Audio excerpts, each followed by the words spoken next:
Today's episode of Creepscast is sponsored by Shudder. Try Shudder free for 30 days and go to shudder.com and use promo code MrCreeps. And Wondery. You can listen to amazing podcasts 1 week early and ad-free by joining Wondery Plus in the Wondery app. Hello everyone, I hope your October has been going well and has been extra spooky. I'm very excited to share this week's stories with you. They are guaranteed to give you the chills and put you in that Halloween spirit. Let us begin and drift further into Mr. Creep's mind. My son took me skydiving for my birthday. I saw something in the clouds that defies explanation. Written by Kyle Harrison.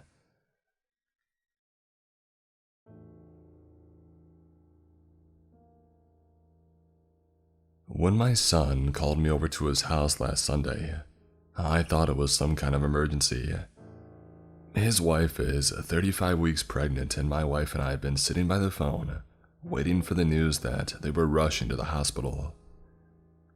Maybe that's a slight exaggeration, but you get my drift.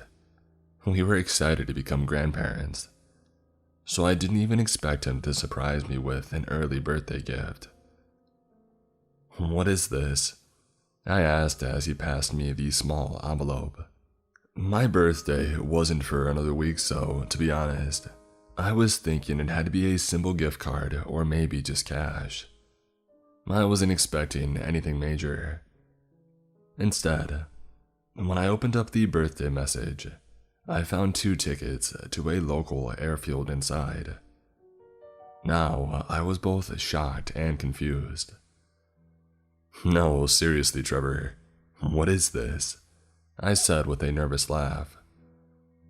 "Well, you've always been talking about having a little adventure and living on the edge, Dad. And well, you aren't getting any younger," he said, slipping his hands into his pockets. His wife nudged him a little and remarked, "What he means is that he hoped you could do this together before the baby comes." I had to admit, I was speechless. He was right though. As he grew up, I've always been a bit of a wistful about the things that I missed out on. I've never been upset about raising a family or anything like that, of course, and I made sure to let my children know that. But I guess he must have caught on to the subtle hints that I was giving for the past year, that I wanted to do something extraordinary. In my dreams, it had always been mountain climbing, snowboarding, or something like that. What he was offering was definitely unexpected. So, we'll head out to the airfield around dawn, just as the clouds are breaking. I got in touch with Pete from the college. He's got a pilot license and he can take us up as high as we want for the jump, Trevor said with a broad smile. It sounded frightening. I've never even been in a plane, and now my son was telling me that he wanted me to jump from one. But I didn't want to be rude, and so I hugged him and said, "Thank you." Over the next week, I'll admit I did my best to come up with an excuse for why I couldn't go. But I googled it online and realized not only were these tickets expensive, but they weren't refundable. "Oh, it's perfectly safe. People do it all the time," my wife told me when I explained my concern to her. "I'm sure Trevor won't just have you going solo. You'll be fine," she added. I tried to push aside my doubts and worries to just have a good time, convincing myself this was a once-in-a-lifetime chance to really live a little. I kept checking the weather too, thinking maybe divine intervention would prevent me from going. One time, Trevor caught me doing it and reassured me. "Don't worry, Dad. Pete said even if there is a little storm, he can fly us up high. It's gonna be fine." I smiled nervously. He had no idea how scared I was. The night before the skydive, I was in the bathroom either vomiting or, well, having my dinner come out the other end. Anyway, it was nerves and stress getting the better of me. My mind wouldn't calm down about something that was supposed to be fun. Finally, I just had to psych myself up to overcome that initial fear, and then took some pills for anxiety just in case. He picked me up that morning around 6 a.m., right before the sun was rising. I finished getting dressed and I checked the sky, noting a few dark clouds to the west. "No need to worry, Dad. That's headed the other way, out of the area," he said as we climbed into his Jeep Cherokee. The airfield was only about a 20-minute drive from my house, and the whole way, I had to give myself another motivational talk in my head. "Dad, you look like you saw a ghost," Trevor teased. "Sorry, would you believe your old man is actually scared to death about this?" I said with a half smile. He gave me the stink eye. "For the past few years, you've been constantly talking about doing something like this. Don't get cold feet now," he told me. I nodded and apologized as our instructor showed up, waving excitedly at us both. "Hey, howdy, Trevor. Bruce. Glad you both could make it. Perfect day for diving if I do say so myself," he said, walking straight over to the open hangar bay. There weren't many planes available, but it was easy to guess that the larger cargo vessel was going to be our means to get up into the clouds since it had wide doors on the side. "I'm gonna do a pre-flight check and you just sit tight," Pete told us with a wink. I swallowed a gulp of air and Trevor tapped his foot impatiently. Somewhere off in the distance, I heard the rumble of thunder, and I reached to check my phone. "Oh, and yeah, I guess I should have mentioned this. No electronic devices should be used during the flight or the jump. People usually drop them by accident and then it's bye-bye smartphone. So just drop them over here before we take off," Pete said, pointing to a nearby basket. Trevor complied immediately, and I checked the weather again just to be sure that the storm really was moving away. Then again, I thought to myself, I doubted Pete would even come out here if he thought there was a safety risk. "Hey, it looks like we're good to go," Pete asked as he climbed on board and started up the instruments for the control panel. The propeller started to spin and Pete explained what was going to happen next. "Once I get this old engine revved up, we'll be going to about 13,000 feet in the next 19 minutes. In the meantime, I'm going to go over a bit of basic parachute safety," he shouted over the roar of the engine. And Trevor and I both did our best to listen as he piloted us higher and higher. The altitude and the velocity that we were traveling at was enough to make my stomach do some tricks. It was making it difficult to focus on what he was telling us. And then as we broke through the first layer of clouds, Pete got silent as he looked toward the open sky. "Something wrong?" I asked. He had just been explaining how to put on the safety vest when he got dead quiet and remarked, "Just kinda weird. Looks like we got a storm cell in the area. I'll try to fly us a little more south." I looked out the window next to my seat to get a good look at the patch of clouds that had him concerned, realizing that I'd never seen a storm from this angle. Above the clouds, watching moisture gently rise and swirl and form a cluster was both beautiful and astonishing. I'm not an expert on this, but it did seem to move a lot faster than I thought a normal patch of clouds would. Is that storm following us?" I asked hesitantly. Saying it out loud sounded bizarre. I was being irrational, I told myself. But neither Trevor or Pete said a word as we flew toward the lower atmosphere to prepare for the jump. "We'll need to dive a little early just to be safe," Pete told us as he repeated some of the instructions for the parachute. And then we heard a loud crack of thunder and the plane itself shook. "Maybe we should just turn back," my son remarked. I felt like I was going to throw up after that last tumble in the air, but I told myself that I could make it. "No, let's do this. I'll be okay," I reassured him. Pete got us to a steady altitude and checked the cloud cover. For a moment, everything looked clear. "This is as good a spot as any," he told us, And then we saw that same dark storm cell push through the cloud cover, swirling like a hive of bees towards us, and I felt my heart drop. It seemed like the cloud was observing us the way a stalking predator would. Then, before I could even ask my son what he thought, a long streak of lightning ripped across the sky and smashed into the cockpit of the plane. "Holy crap," Pete said, grabbing a hold of the controls to keep us level. "What was that?" I asked. Pete jerked the controls of the small aircraft up, forcing me to grab a hold of my seat as I felt my lunch go to the bottom of my stomach. And then he whirled back around and went northwest, shouting, "We've got something on our tails. I don't know what, but it's nasty."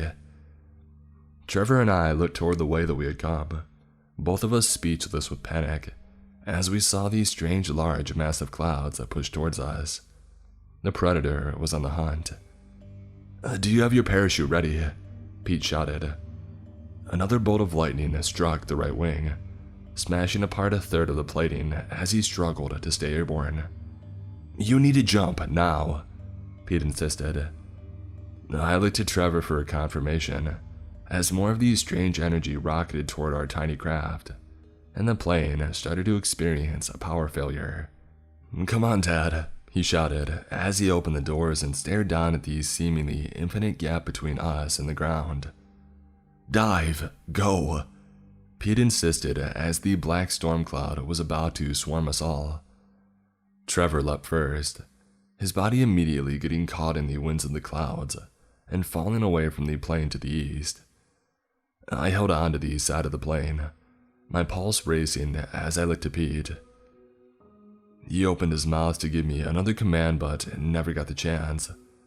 Another large bolt of lightning pierced the cockpit and ripped him from his seat, his screams echoing across the expanse for miles as I put one foot on edge toward the jump. It was now or never. I closed my eyes and plummeted. Immediately, it felt like all the oxygen had left my lungs as I fell and tumbled end over end from the plane. In one flash of my view, I saw the black cloud swarm our ship, tearing it apart the way termites would. It couldn't possibly be just another storm cell, I thought to myself. This was a breathing organism, commanding the elements to consume us as food. And then I was hurtling towards the ground, my entire life flashing before my eyes, as I searched the wide sky for any sign of Trevor. I saw him, arms outstretched about 5 yards away, using the specialized suit that he was wearing to ride the air down and encouraging me to do the same. I was trying not to think about what had just happened to Pete, and try to focus on everything that we would need to do to make it to the ground and survive. "Don't pull the parachutes until I tell you when," Trevor shouted above the roar of the wind. My brain was still trying to catch up with the decision to even jump from the plane, when I heard a loud explosion above and Trevor said, "Don't look up." The wind was hitting me as my body got closer and closer to the point of no return. And then the drowning noise of the rushing air was overwhelmed by the sound of the storm. "Now, Dad, do it now," my son shouted as he reached for his pull string and got ready for the launch of the parachute. And then the swarm of dark clouds were already on top of him as he hit the pull cord and his body shot upward. I looked up, watching as Trevor disappeared from my sight and holding on to the hope that he was fine. And then the screams came.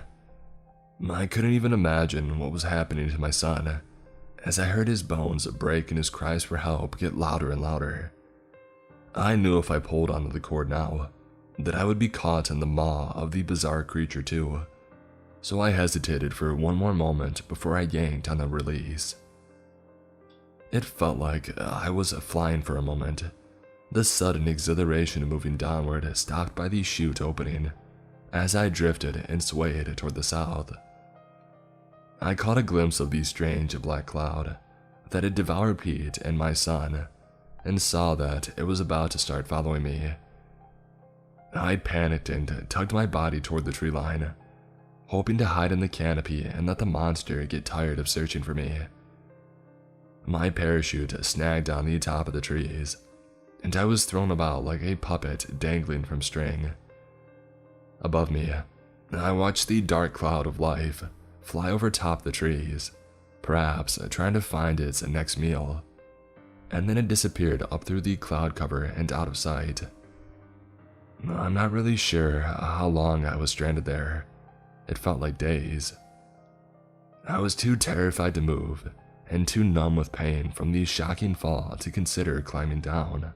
With no cell phone to call for help, I was stuck there for the next few hours until some local campers caught sight of me dangling and they helped me down. They offered me warm food and something to drink, as I asked for a phone to call my wife.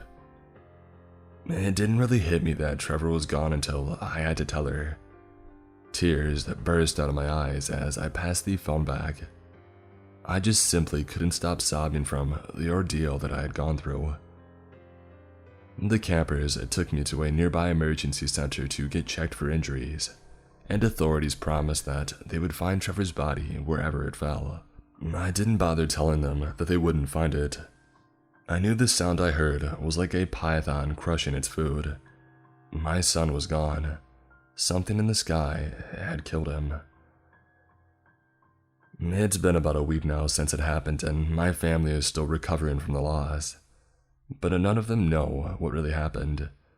All they think I'm experiencing now is just stress and trauma from the event, which is probably partially true. But I can't look up at the sky again and feel safe anymore. I can't hold back the truth much longer, even though I know they'll call me insane. But they need to know. Everyone does. Something unholy and evil is up there in the clouds, waiting to kill us all.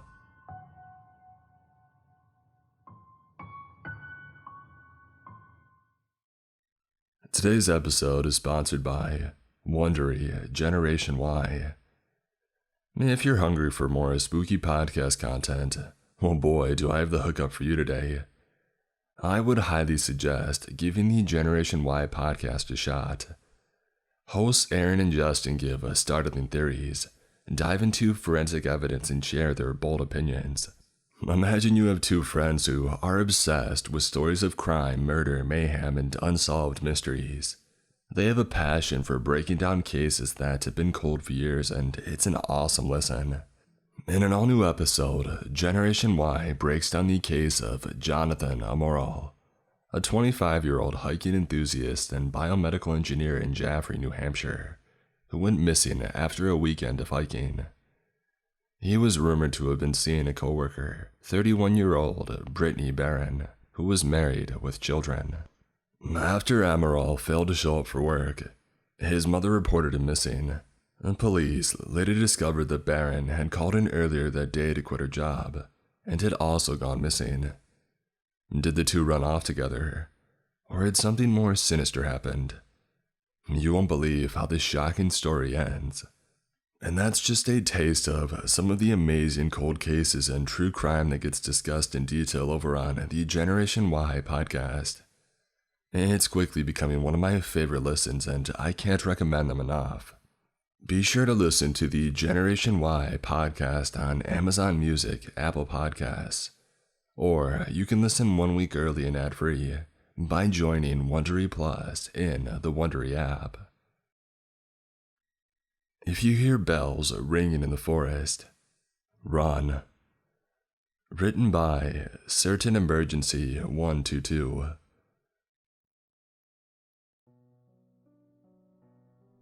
This is a terrible idea, my girlfriend said.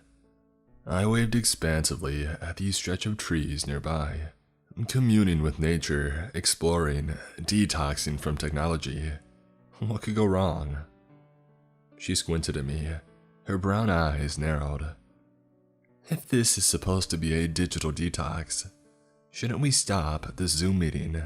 No way, I shook my head. I want to enjoy time with you while I can. A 3-hour time difference might not seem like much, but when it's your first ever long-distance relationship, everything is harder than you expect. Gabriella and I had grown up together, but had only started dating the past 6 months. 6 months was long enough that we had outlasted all of our other friends' relationships. But I constantly worried that someone would meet her, realize how amazing she was, and steal her away. She was nearly 6 feet tall, with beautiful dark brown eyes and black hair. Meanwhile, I was short and plain. We had never been this far apart for this long. Trust me, it hadn't been my idea to pack up and move across the country. In fact, I had had no say in it at all. The second Dad told me that he got the job offer in Maine, I knew things would change and not in my favor. And I was right. One moment I was hanging out with Gabriella at the beach, holding her hand in mine. The next, forcibly transplanted all by myself into a cold, dreary house surrounded by a huge freaking forest. Okay, technically not all by myself, because Dad was here too, but still. Being a teenager sucks, and it sucks even more when your dad decides that his version of a midlife crisis is embracing his latent hippie tendencies and dropping everything to live in the woods. I thought of my mom then, and had a sharp pang of missing her. If she was still alive, Dad wouldn't have wanted to move. It had been 2 years since that drunk driver had ruined our lives and his. 2 years, but it felt like she had died just yesterday. I would think that I was okay, and then something would remind me of her, and I would miss her all over again. To distract myself from my thoughts, I pointed at a suspicious-looking bush. "Is that a patch of poison ivy?" Gabriella rolled her eyes. I could tell that even though our call lagged slightly, leaving our audio out of sync within our mouths. Not everything is poison ivy. Hey, not everyone is a Girl Scout, an Eagle Scout, whatever you were. Henry David Thoreau, I was not. Unlike Gabriella, I'd be happy to stay indoors with a bag of popcorn and a good Netflix show for the rest of my life. I never understood the appeal of camping, or even hiking. No plumbing, poison ivy, mosquitoes, gnats, and bears. No thanks. And ticks. I frowned at her. What are ticks?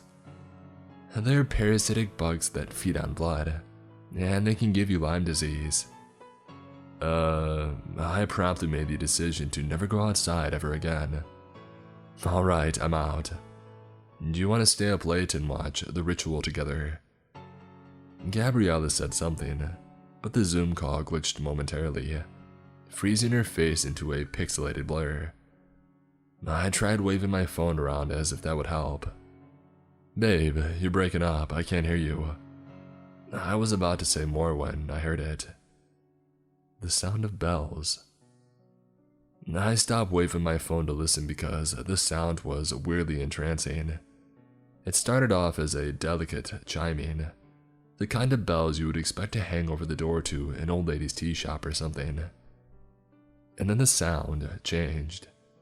It got deeper and louder, so loud that I could feel it vibrating through my whole body. And it seemed as though now I couldn't move. Not just that I didn't want to.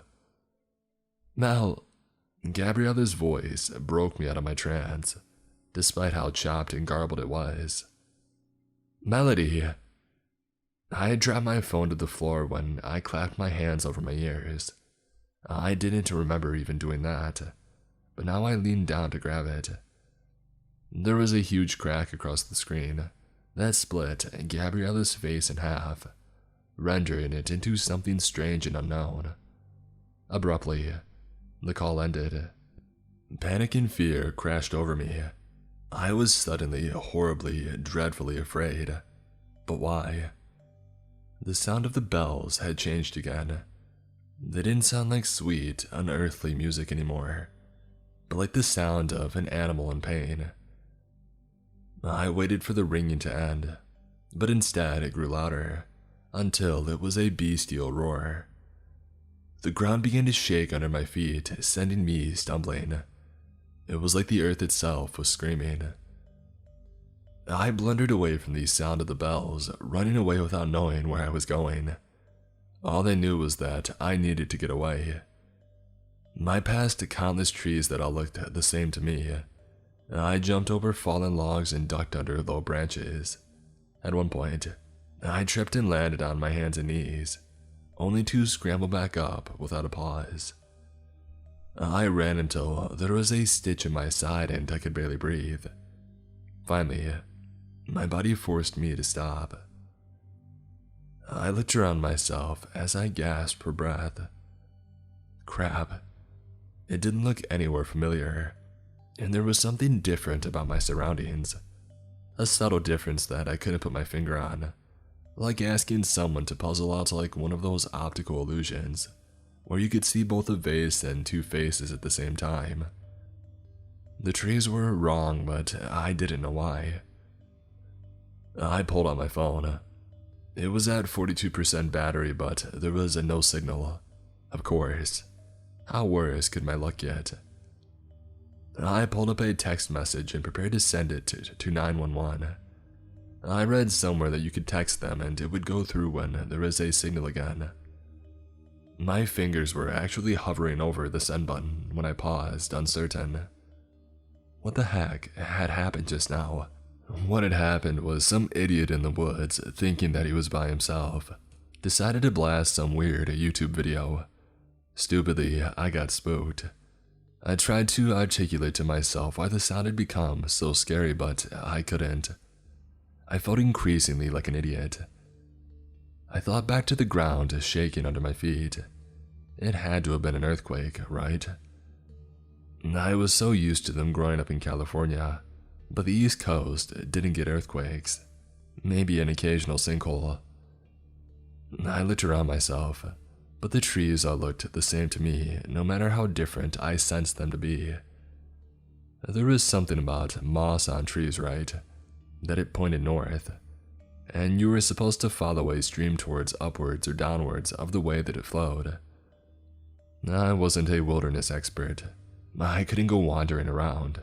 I had to stay put. My face burned in embarrassment as I imagined the look on my dad's when he heard about this.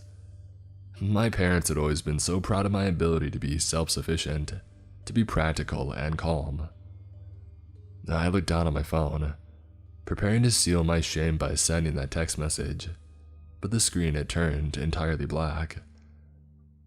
6 words glowed in scarlet red, centered in all that darkness so that they jumped out at me. They hunt at night. Keep running. I can't, I whispered. All that fear that had seemed too stupid and irrational a moment ago was back. My stomach rolled uneasily, and I had to sit down or fall down because my knees could no longer hold me.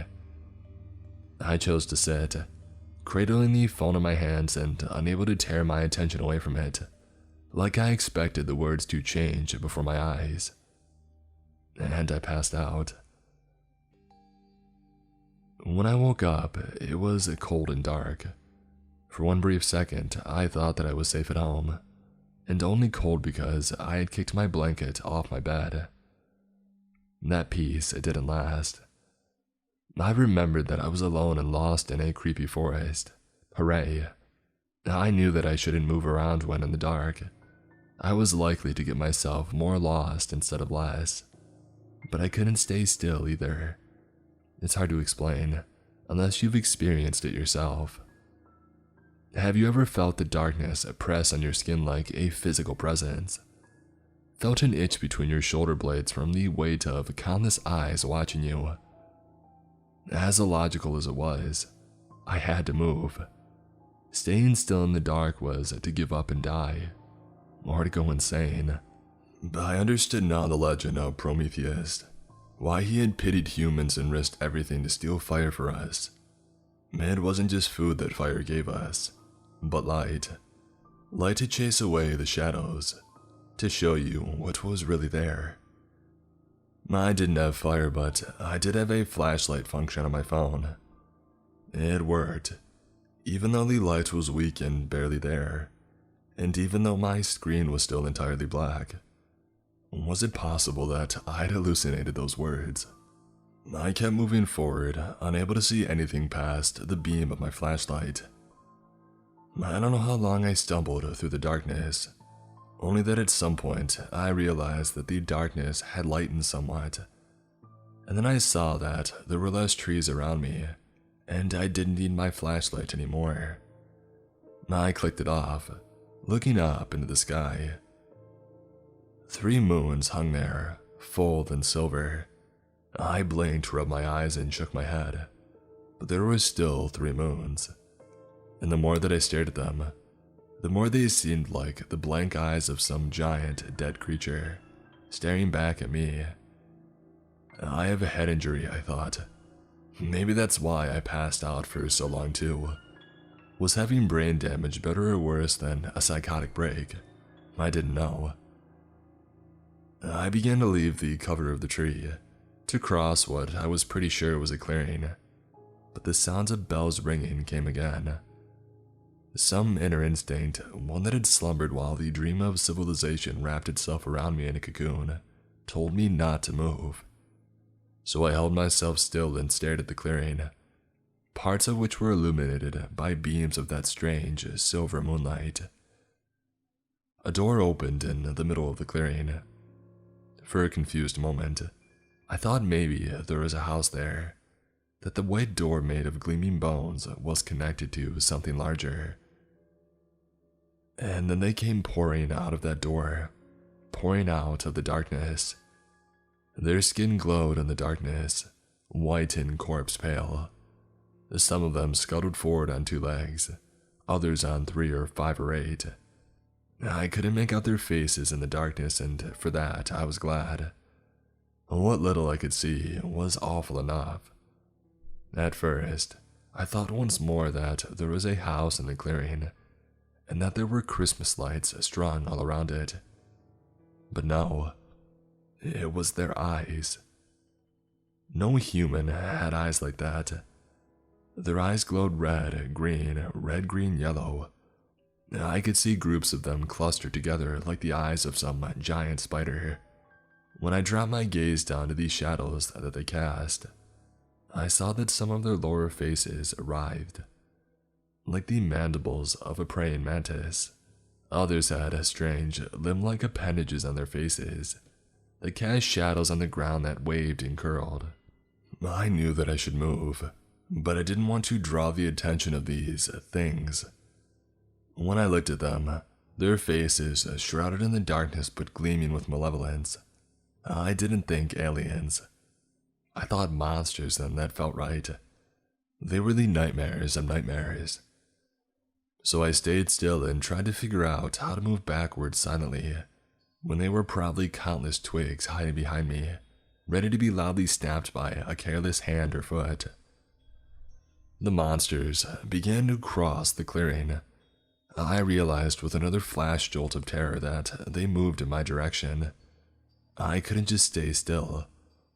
I glanced around helplessly, wondering if I could somewhere hide nearby. I don't know what I would have done, run or hide, because just then, they all stopped as one. And the first monster, the one in front of all the others, called out, come out, wherever you're hiding," it said. I had expected their voices to match the horror of their appearance. I expected a harsh and guttural voice, or maybe an alien chittering, like the insects some of them resembled. But instead, its voice rang out like the sweet sound of wind chimes. "We won't hurt you, not unless you make us search for you." It seemed impossible that they knew I was there, but what if they could see in the dark? Or what if they had an incredible sense of smell? I took quick, shallow breaths, breathing carefully out of my mouth to minimize the sound of my breathing. Yet at the same time, it had an almost irresistible urge to stand up. It was like the feeling you get sometimes when you're standing at the edge of a cliff or bridge and you think about jumping. I wanted this to be over. The terror that I felt waiting for them to find me was greater than the terror I felt at what they would do to me. And as little sense as it made, part of me trusted their words, that they wouldn't hurt me unless I made them hurt me. For some reason I couldn't explain, I looked down at my phone then. There were words again, glowing out of the darkness. Stay still. And I stayed still, and eventually something else moved. Someone else. He, she, or they, I couldn't tell, stood up out of the bushes that weren't even 20 or 30 feet from where I hid. They stumbled toward the creatures in the clearing, and I caught a brief glimpse of the expression on his face, because I could tell that it was a him then. Agonized terror. If I had known what they were going to do to him, I would have run. Even if they had heard me, maybe they would have been so busy with him that they wouldn't have bothered to chase me. There are always other nights to hunt, but I didn't know. Couldn't have known what they would do to him, so I stayed and watched. He reached the first thing in the clearing, the one standing up in front of the others and who had spoken. He dropped to his knees and trembled, saying nothing. The creature reached out. I couldn't see exactly what they were doing to him, but he began to scream, high, piercing shrieks. If I hadn't seen his face and known that he was a man, I would have thought it was a girl screaming. I huddled with my arms circling my knees in as small a ball as I could manage. I locked my jaw against the scream that was clawing its way out of my chest. My heart pounded like it was going to burst out of me and run, steaming into the night. A thick spray of red, black in the moonlight, splashed across the clearing. The figure staggered, toppling backwards.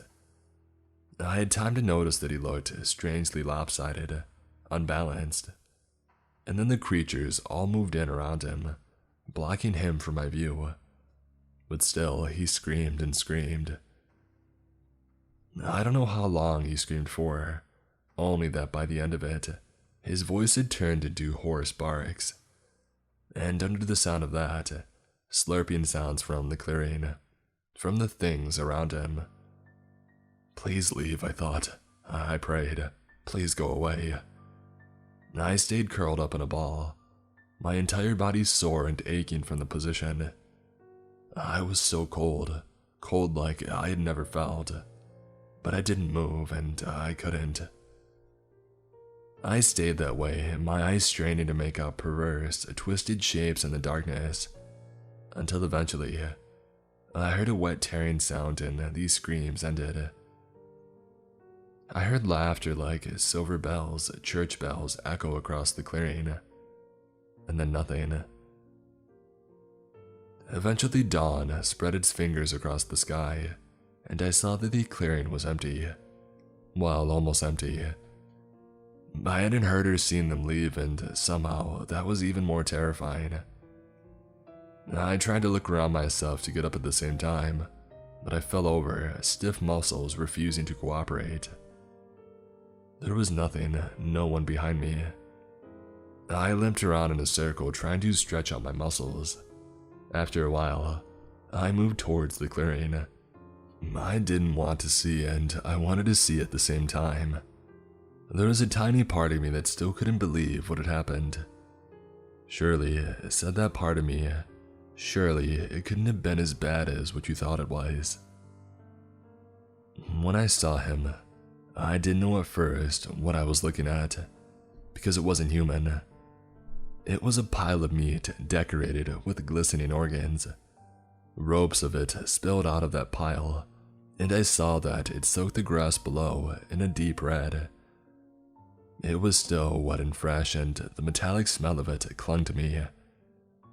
I kept trying to make it make sense, but there was nothing that I could make sense of.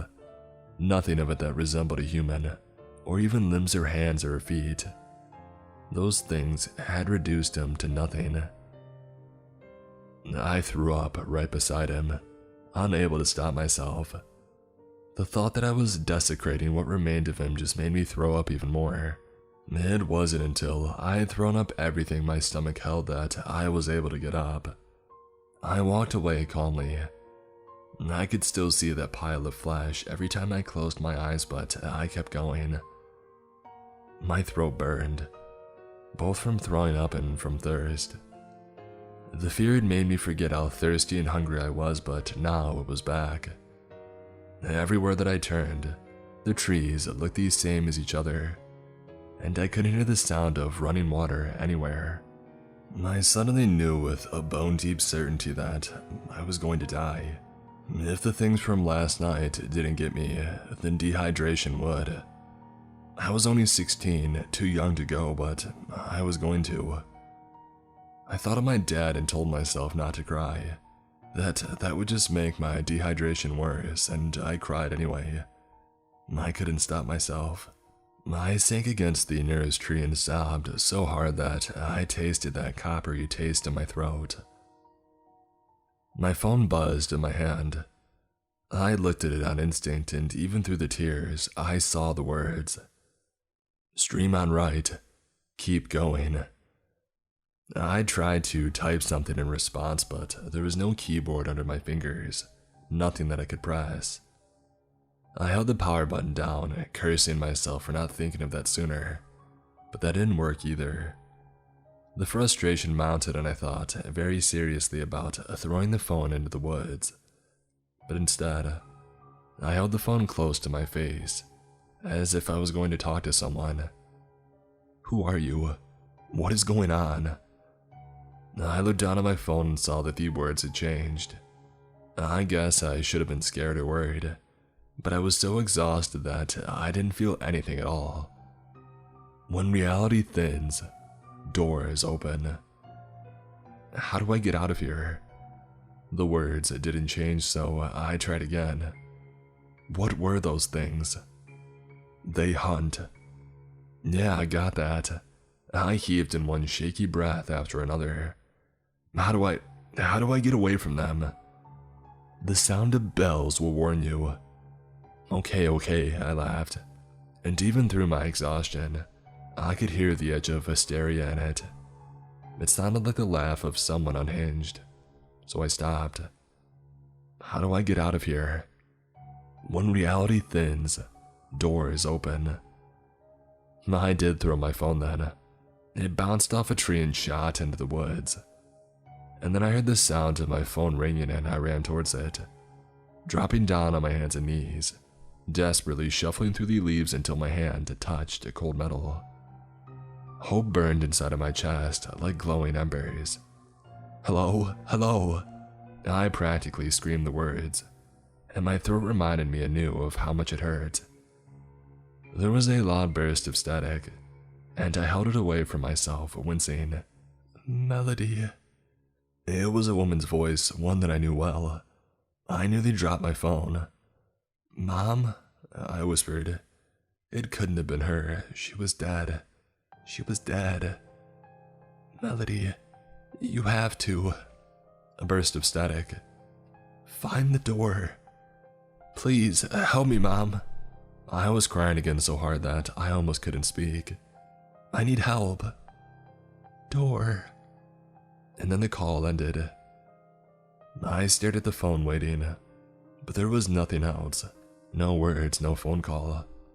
Had that really been my mom? It sounded like her, but I knew she was gone. She had died 2 years ago. So much ground meat from the car crash.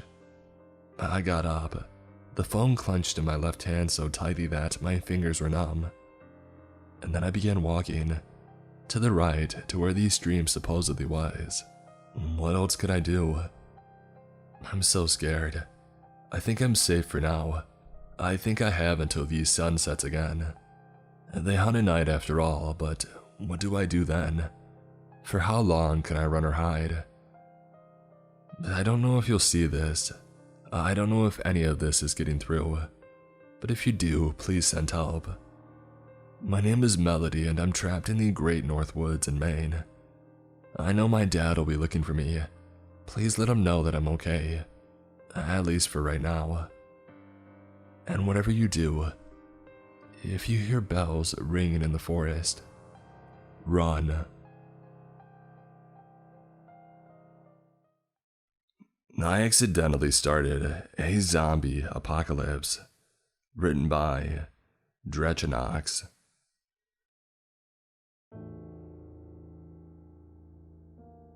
It all started when my dog passed away. Let's call him George. George had been my best buddy ever since I had been 12. And as you can imagine, his passing left a deep hole in my heart, even bigger than the one that I had dug out in my backyard to bury him. However, as people say, I was sure that one day that I would move on from it. It was just that this process was taking far longer than I had thought. I still found it hard to get up in the morning, and I still found it hard to believe that I would never hear George's footsteps as he bounded into the house. I used to hate how he would always make a mess walking in, but now I wanted nothing more than for him to walk in and tear the furniture to pieces just one more time. In my grief, my sleeping pattern was pretty messed up. I ended up taking a nap afternoon that lasted well into the evening, and as you can imagine, I didn't really feel like sleeping later on at night. I decided that maybe deciding to take a walk would clear my mind a little. I didn't want to be in my house, as it brought back memories of George. George and I would usually go and take a walk in the nearby park, so I went on another route. This one ended up leading through the cemetery, which was a bit unnerving, but I didn't want to turn back at that point. It was during this walk that I saw something I wasn't expecting. A large group of people gathered around in a circle off in the distance. At first, I thought that it might be the local parent-teacher association meeting coming together. Though now that I look back on what I saw, that seems highly unlikely. After all of these people, they were wearing strange black cloaks, and they had this weird ornament around their necks. They were wearing masks. Nothing weird about that in these times, but these completely hid their entire faces. They were also holding knives, and one of them was tied up. And not to mention, why would the PTA meet outside of the school? That too, in a cemetery near midnight. Yeah, they probably were not the PTA, but I hadn't pieced that out at the time. So, I decided to walk up to them and say hello, thinking that some conversation might take my mind off of things. One of them saw me approach and they screamed, "We've been found! Run!" All at once, the gathered people scrambled away in random directions, even taking the man who had been tied up with them. I was rather upset, as you can understand, that these people were avoiding me. How rude do you have to be to run away right when you see someone? Anyway, I noticed something on the ground. It appeared that these people had dropped something in their hurry to get away from me. It was a rather thick book with a title written in a language whose letters I didn't recognize, so I assumed that it might have been in French. I had taken Spanish in school, you see, so I had no knowledge of French. Now, these people, they might have been rude to me, but I figured that I should still return the book back to them. The only thing was, I didn't know who any of those people were, and the book didn't have an owner mentioned on the cover. While it is definitely not a nice thing to go through someone else's belongings, this could have been someone's diary for all I knew after all. I did want to return it to its owner, and I had no clue as to who that was. And so I began reading it. The text inside was also in that strange language, but someone had scribbled out what I guessed were translations in English. The handwriting even seemed a little familiar, but I chose to ignore it at the moment, as my attention got to a page about something called necromancy. Apparently, it was possible to bring back to life someone or something as a zombie. It immediately piqued my interest, as it meant that I might be able to see George again.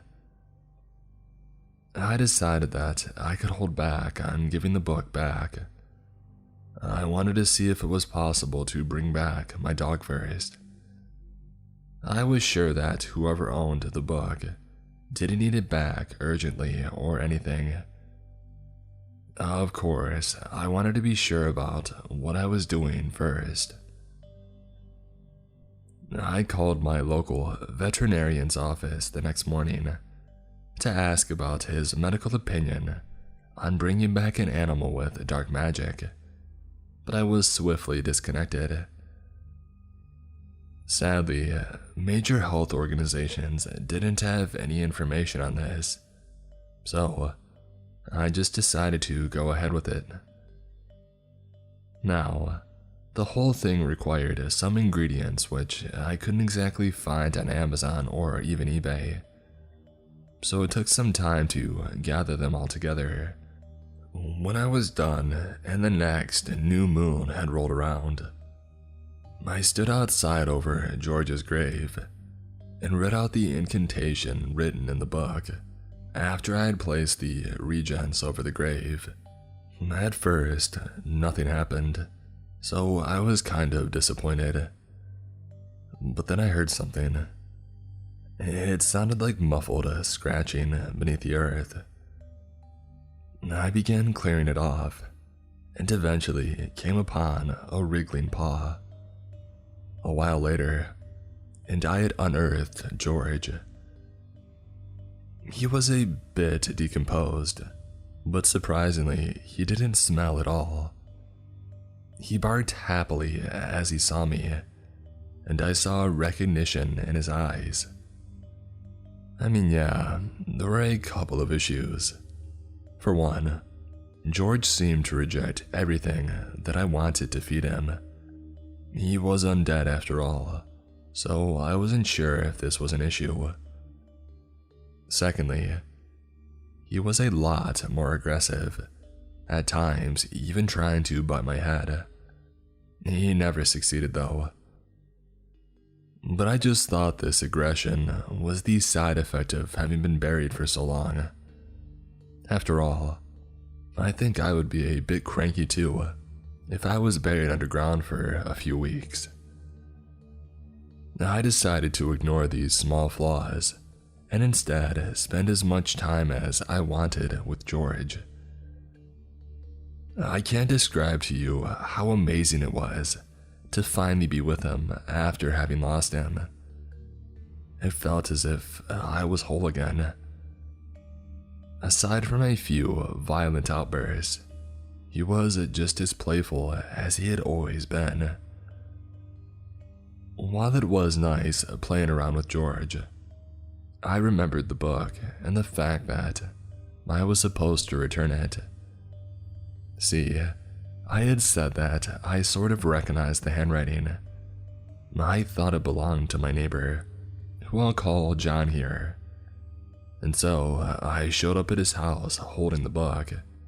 "Here, John, I think you might have dropped this," I said. Immediately, his face turned to one of shock, and he vehemently denied owning it. "But this is your handwriting, right?" I pointed out. He said no. It must be some mistake, and that I should just take that book away and leave. The whole time, he kept looking around frantically, as if afraid that someone might be watching us. "All right, if you don't want it." I then paused. "But I should thank you for this. I mean, I managed to get my dog back thanks to this." His eyes widened as I explained what I had done, and he began to freak out even more, asking to see my lovable dog, George. I complied, and after all, John had played with George before. I took John to visit George, and John began to freak out for some odd reason. I thought that he would have been happy to see George again, but he didn't share my joy at having my pet back. I think this is what set George off, because he's normally such a friendly dog, but he went ahead and he bit John on the leg. It was a shallow bite, and I offered to wash it for him with some soap and water before driving him to get a rabies shot. But John, for some reason, just sprinted away at that point, and I had to hold George back to prevent him from attacking John any further. I got that John was kind of rude to George, but still, I didn't want my dog to hurt John any more than he already had. The next day, I got a call from John's number, but it was from his wife. Let's call her Jane. She had told me how John had been acting weird ever since he had come over with me to see George, and she was asking if he had taken drugs or something. I asked her what he was doing so weird, and she said that his skin was now grayer and that he had bitten her last night in bed. I told her that I thought that was kind of hot, and not what I would be comfortable with, but if it was what the two of them wanted to do, I had no real business at judging them for it. For some reason, she got frustrated when I said this, and she hung up the phone on me. Things have gotten progressively weirder over the week since then, guys. My town has been put into lockdown for the past 3 days. I thought it had to do with what was going on in the world, but it seems to be something different entirely. People have been whispering about zombies, but they have hushed up now that the military's been involved, and it has stationed troops here. I hear gunshots occasionally throughout the day, and so I had to move George inside since he gets agitated easily by loud noises. I won't lie, I'm getting kind of scared now. I haven't heard from John or Jane for a couple of days, and they aren't picking up their phone. I can't help but feel that somehow I might be responsible for all that's happening. But hey, even if there's a zombie apocalypse, all zombies can't be bad, right? I mean, George is one, and he seems to be fine for the most part. I really hope the military doesn't feel like they have to take George away. That's what scares me the most. I can't stand losing him for a second time. What do you guys think I should do? Please answer quickly. I think that they might cut off our internet, and I would like some advice before they do.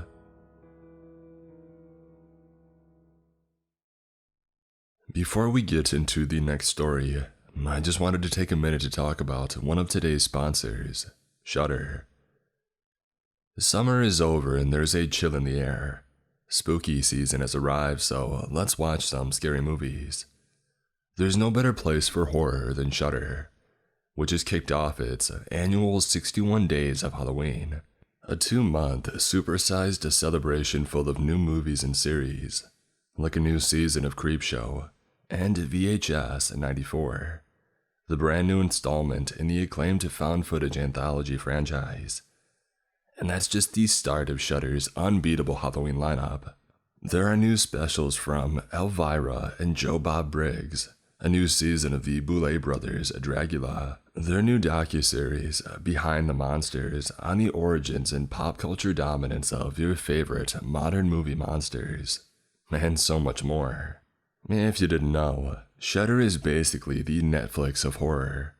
It allows you to stream great thrillers, horror, and suspense for only $5.99 a month or $56.99 a year.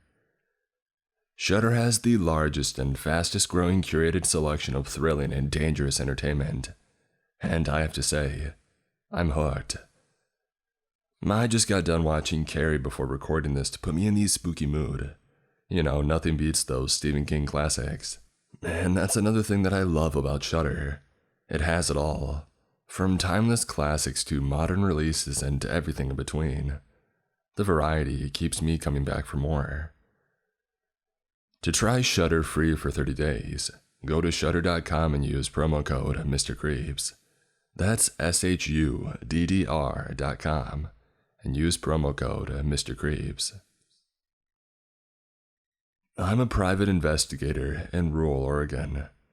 Written by Snipa6407.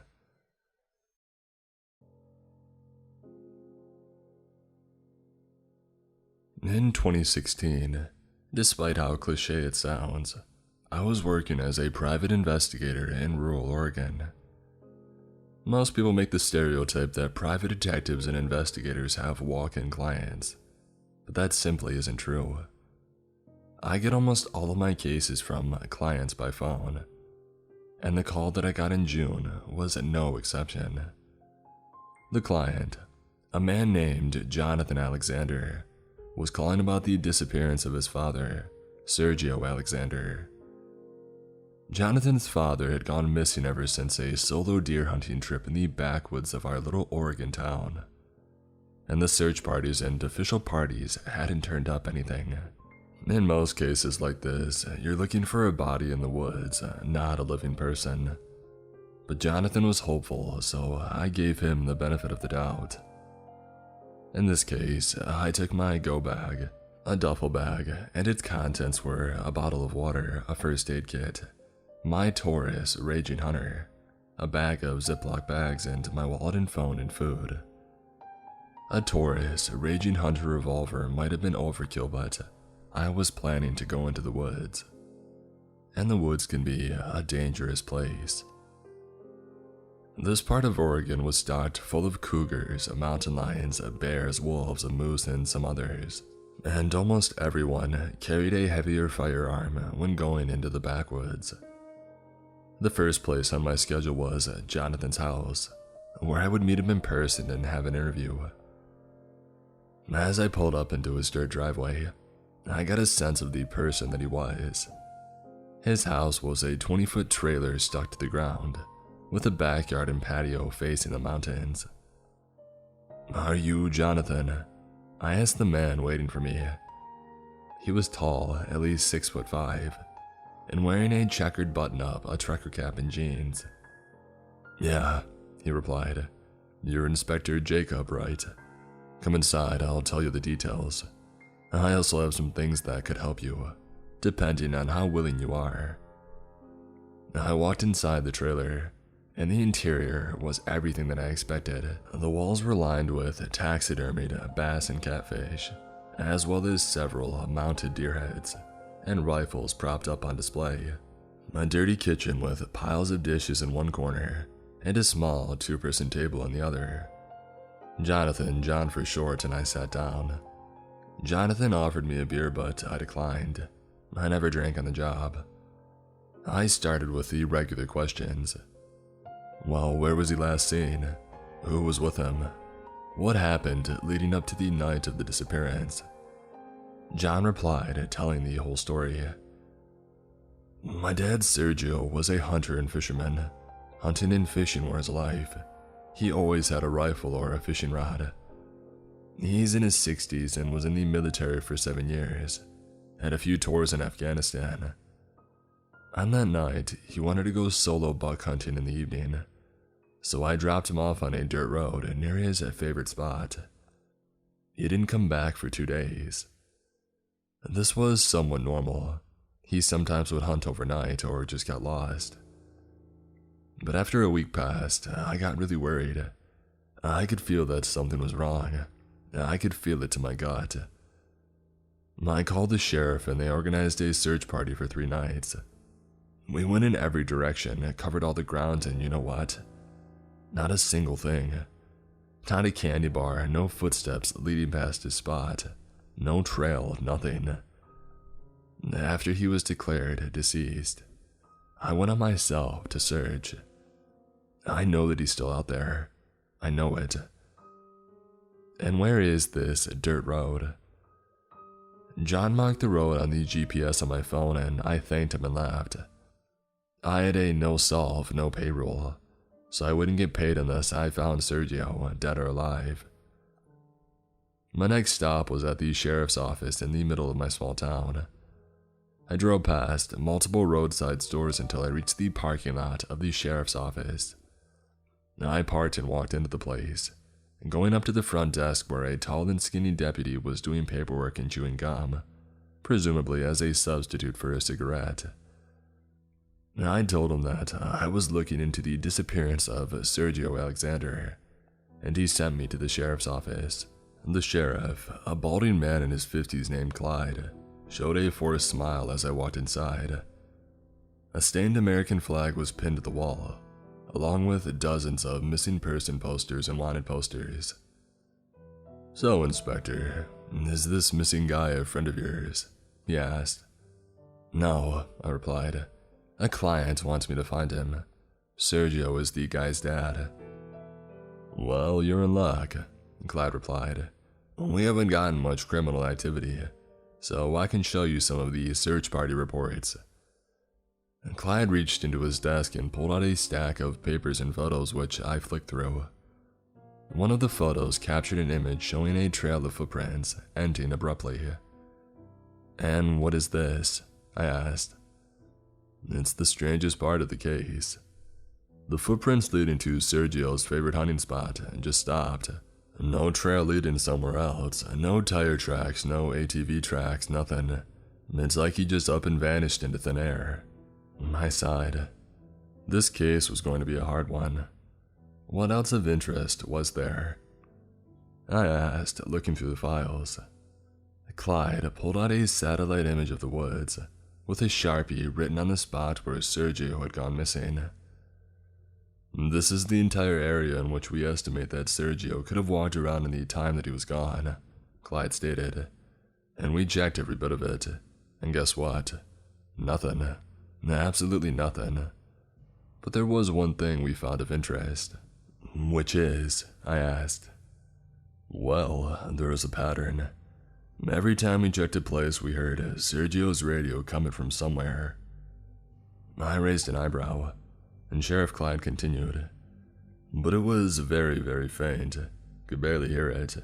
And another strange thing was when we went to search for Sergio, in the entire area that he went missing, all the birds and animals were quiet, even the crickets.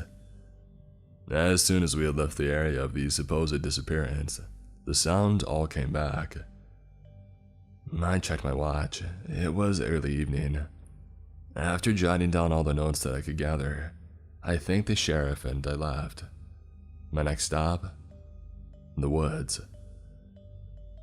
By the time I pulled up to the dirt road in my pickup truck, it was well into getting dark. This wasn't the ideal time for me to search through the area and find clues. Every detective knows how important the first 45 hours are. The place was exactly as John had described it. It was extremely rural, just a few miles away from a mountain range, and it was completely silent. The forest should have been alive, with birds chirping, wild turkeys moving about, crickets chirping, but the night was dead. Turning on my headlamp, I found Sergio's footsteps from when he was last seen and started combing through the area. Just like Clyde and Jonathan had said, the trail abruptly stopped in the middle of the woods. Nothing. No other signs that Sergio was even there. It was as if he had just up and vanished. Suddenly, I heard some rustling behind me. It was fully dark by now and nobody should have been there beside me. The sound came again, except it was now in front of me, but just out of reach of my headlamp. "Who's there?" I yelled. "Show yourself, I'm armed." For dramatization, I flicked the revolver holster from my Taurus on my belt. Suddenly, something tapped me right in the back. I didn't have time to pull out my gun, and considering that whoever was doing this was probably some drunk guy, I wouldn't need it. I turned into a Mike Tyson haymaker in the thing's direction, and ended up hitting a tree and nearly breaking my wrist. In the split second that I was proud of my Mike Tyson haymaker, I realized that I had punched a tree, and that my knuckles were actually bleeding. Whoever was behind me, if there was someone behind me, they were long gone. And that was when the laughing started. Actually, it was more like a cackling. A weird, crazy, and unnatural cackling. Whatever you would call it, it was unsettling anyway. I pulled out my revolver designed to drop bears and fired a deafening shot into the air.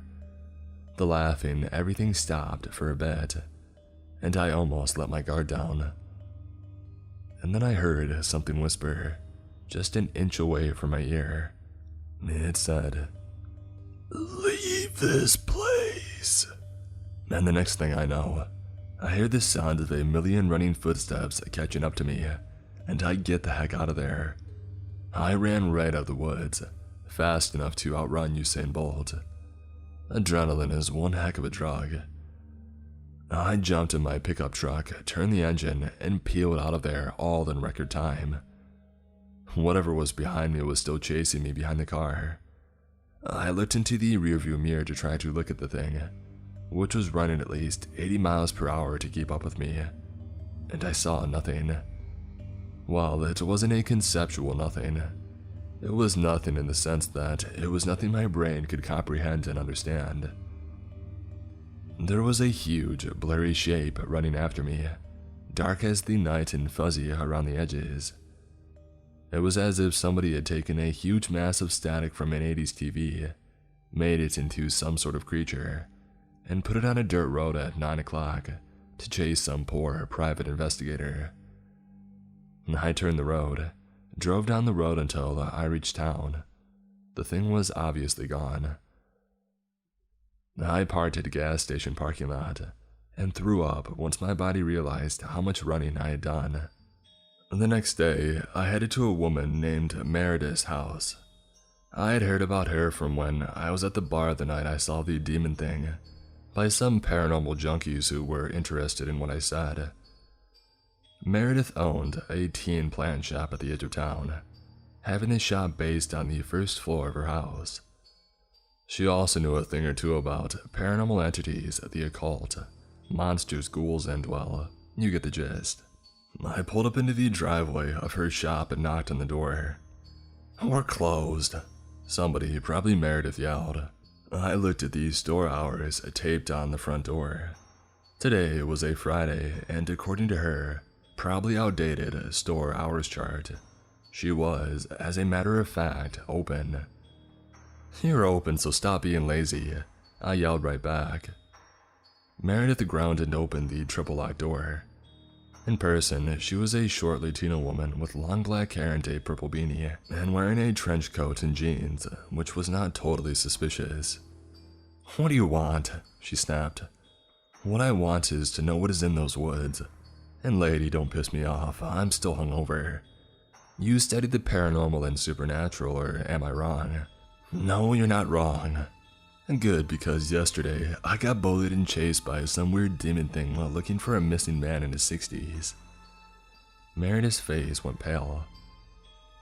I taught myself how to learn and read expressions that people make, and by the looks of it, she knew exactly what I was talking about. Come in. I might be able to help you." Like Jonathan's house, I was easily able to tell the interior of the house from the outside. There were plants everywhere, on the walls, growing in giant pots on the floor, as well as shelves stocked full of beakers and test tubes, and a few bags full of strange substances. I sat down on a worn-out couch while Meredith assessed my situation. "First of all, who told you about me?" she asked. "Some British fellow named Ron," I said. But then again, I was drunk, so it might have been a John or a Bob. "How did you say this thing looked like?" "Big, dark, and blurry. I couldn't actually see it since I was at least 800 feet away. But it was running 80 miles per hour, whatever it was. Huge, it must have been over 20 feet big." "Did you look at it directly?" Meredith asked. I answered plainly, "No. I looked at it through the rearview mirror though, and even then I couldn't see it very well." "Must be why you're alive." "What was that?" I asked. "What you just described is what we in the business call nagalagkus." "Nagalagkus," I muttered. "The heck is that?" "No one really knows," Meredith replied. "He, she, whatever it is ancient. It's been in these woods for probably over a century, and no one knows where he came from." "You said that you were looking for a missing guy, right?" "Well, the Nagalaku probably took him. It might eat him, might let him go, might keep him for eternity, I don't know." "Then how do I kill this thing?" I asked. "I need to close this case." "Well, you probably can't," Meredith said. "But whatever you do, don't look directly at it, or your mind will literally melt at the unfathomable horror, and you will die. Do not look at it." "Don't look at the demon thing," I said. "Gotcha. Do you have, any herbs or materials that will stop it from hurting me or doing anything?" "I do, actually. It's white ash, blessed by a shaman. If you sprinkle it over yourself or any weapons you have, it should be more effective against any supernatural being." Meredith stood up and walked toward a cabinet and pulled out a large Ziploc bag of white ash, which seemed to glow and vibrate, and she handed it to me. "This ain't free," she said. "It's $100. I sighed and reached into my wallet and pulled out $100 in cash and handed it to Meredith in exchange for the white ash. "Hey," Meredith called out as I packed up my stuff and headed for the door. "Yeah." "Be careful." Like that was even possible. I got out of there and drove to the gas station, where I planned to get my supplies for the hunt to find Sergio Alexander. But before that, I needed to fuel up. I bought incendiary rounds for my revolver that the gas station surprisingly sold, and I ordered a pineapple pizza while listening to Piano Man by Billy Joel. After I finished up and threw out my garbage, I had devised a plan, which involved flares, a bottle of vodka, a huge jug filled with gasoline, and a Molotov cocktail. The cashier, a guy named John, seemed very interested in the thing that I bought from the gas station. He was a tall guy in his 50s with a graying beard, a trucker cap, and a military attitude. "What are all these things for?" he asked, as I heaved the heavy gasoline tank onto the counter, along with some other flammable and extremely dangerous things. "Oh, nothing," I answered, trying not to sound suspicious. "Just trying to take care of a pest problem." But John didn't see that as nothing. "You're going into the woods, ain't ya?" I was caught off guard by how easily and accurately he knew what I was doing. "Yes," I replied. "Well, I'm off work after the shift, so I'll come with you. Or I could just report to the police that a private investigator is buying suspicious amounts of flammables and gasoline, along with a .45 Magnum incendiary rounds for a Taurus Raging Hunter revolver." "You Army?" I asked. "Yeah," he replied. "Been in the Marines and the Navy for a couple of years. Had 5 tours in Afghanistan." I didn't see any reason why John shouldn't come with me, and besides, I could use his military and combat skills, which might be useful. And I wasn't going to carry a 55-gallon tank full of gasoline in the middle of the woods alone. "Fine," I said. "Let's do this." A few hours later, just as the sun was setting, John and I got out of my pickup truck in front of the woods. John had brought his trusty 12-gauge packed with dragon's breath rounds and a mini flamethrower. John would be my backup and the bait, while I carried the gasoline tank duct-taped to an explosive Molotov cocktail. The plan was, we go to the woods, to the spot where I had last been attacked by the Sagoth, and wait. Once we had heard a sign of him, we would both put on our blindfolds to avoid having our souls sucked out by the unfathomable sight of the eldritch cosmic horror. "You ready?" John asked. "Yeah," I said. "Just don't shoot me while you have your blindfold on." We walked into the woods in silence, and after a mile or so, I reached the spot where Sergio was last seen. We sat there and waited an hour or so until all the noise suddenly stopped, and I heard the sound of something massive dragging across the forest floor. "Put on your blindfold," I said, putting on mine. "We can't risk seeing this thing." John nodded, grinned, and put the blindfold on. Whatever it was, it sounded massive. It said, in a demonic and ancient voice, "Leave this place." John and I fired a shot into the direction of the voice, and although my bullet missed by a mile, the old man's shot was a direct hit. Although I couldn't hear it, I saw the light from the blast of fire, the sparks and flames coming from the barrel of John's shotgun, and it hit the demon monster. The thing screeched and we moved back a few steps, still blind. And without warning, the ground opened up beneath us. "What the?" John and I fell into the cavern beneath us, 6 feet down. "You okay?" I asked. "Never been better," John replied. "Where are we?" I lifted my blindfold and looked around to see that we had fallen into a subterranean tunnel that led deeper into the earth. "Anyone there? Please help!" A voice screamed, presumably Sergio's based on these circumstances. We ran down the tunnel and searched for Sergio, and we found the man, lying on the cave floor with a broken leg. "We're gonna get you out of here," I said. But I could hear a screech come from the entrance to the tunnel, as the monster crawled down, breaking the walls. I reached down and picked up the tank of gasoline, had my eyes closed and waited until the monster was just close enough, my heart beating. "Get out!" I lit the Molotov, yelled at John to take cover, just as the beast got within a dozen meters in our range. I had previously sprinkled the white ash Meredith had given me on the gasoline tank for extra effectiveness, so that it could kill it if the explosion didn't. It was only a few meters away from us. I lit the gasoline bomb and threw it, and as it exploded, I grinned. "Gotcha." So, the funny thing is, a group of redneck hunters found us later on. They had apparently found the hole in the explosion crater and investigated. John and I had suffered some mild burns from the enormous gasoline explosion, but the missing guy Sergio came out harmless besides the broken leg that he had already had. The redneck family dragged us all the way to their pickup truck and then drove us to the hospital, where we all got treated for our injuries. Sergio was found and reunited after a long disappearance, and Jonathan paid me in the thousands, with the money I didn't expect him to have. When I went back to the place where Sergio had disappeared, and where I had blown the beast high to the sky, I found a very strange, giant, half-human skeleton where I remembered it getting blown up. Sergio Alexander was found, and I had killed one of the things that went bump in the night. Case closed. We unearthed a time traveler's ship at an archaeological dig.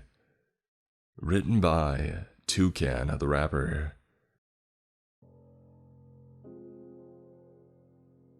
No introduction needed, right?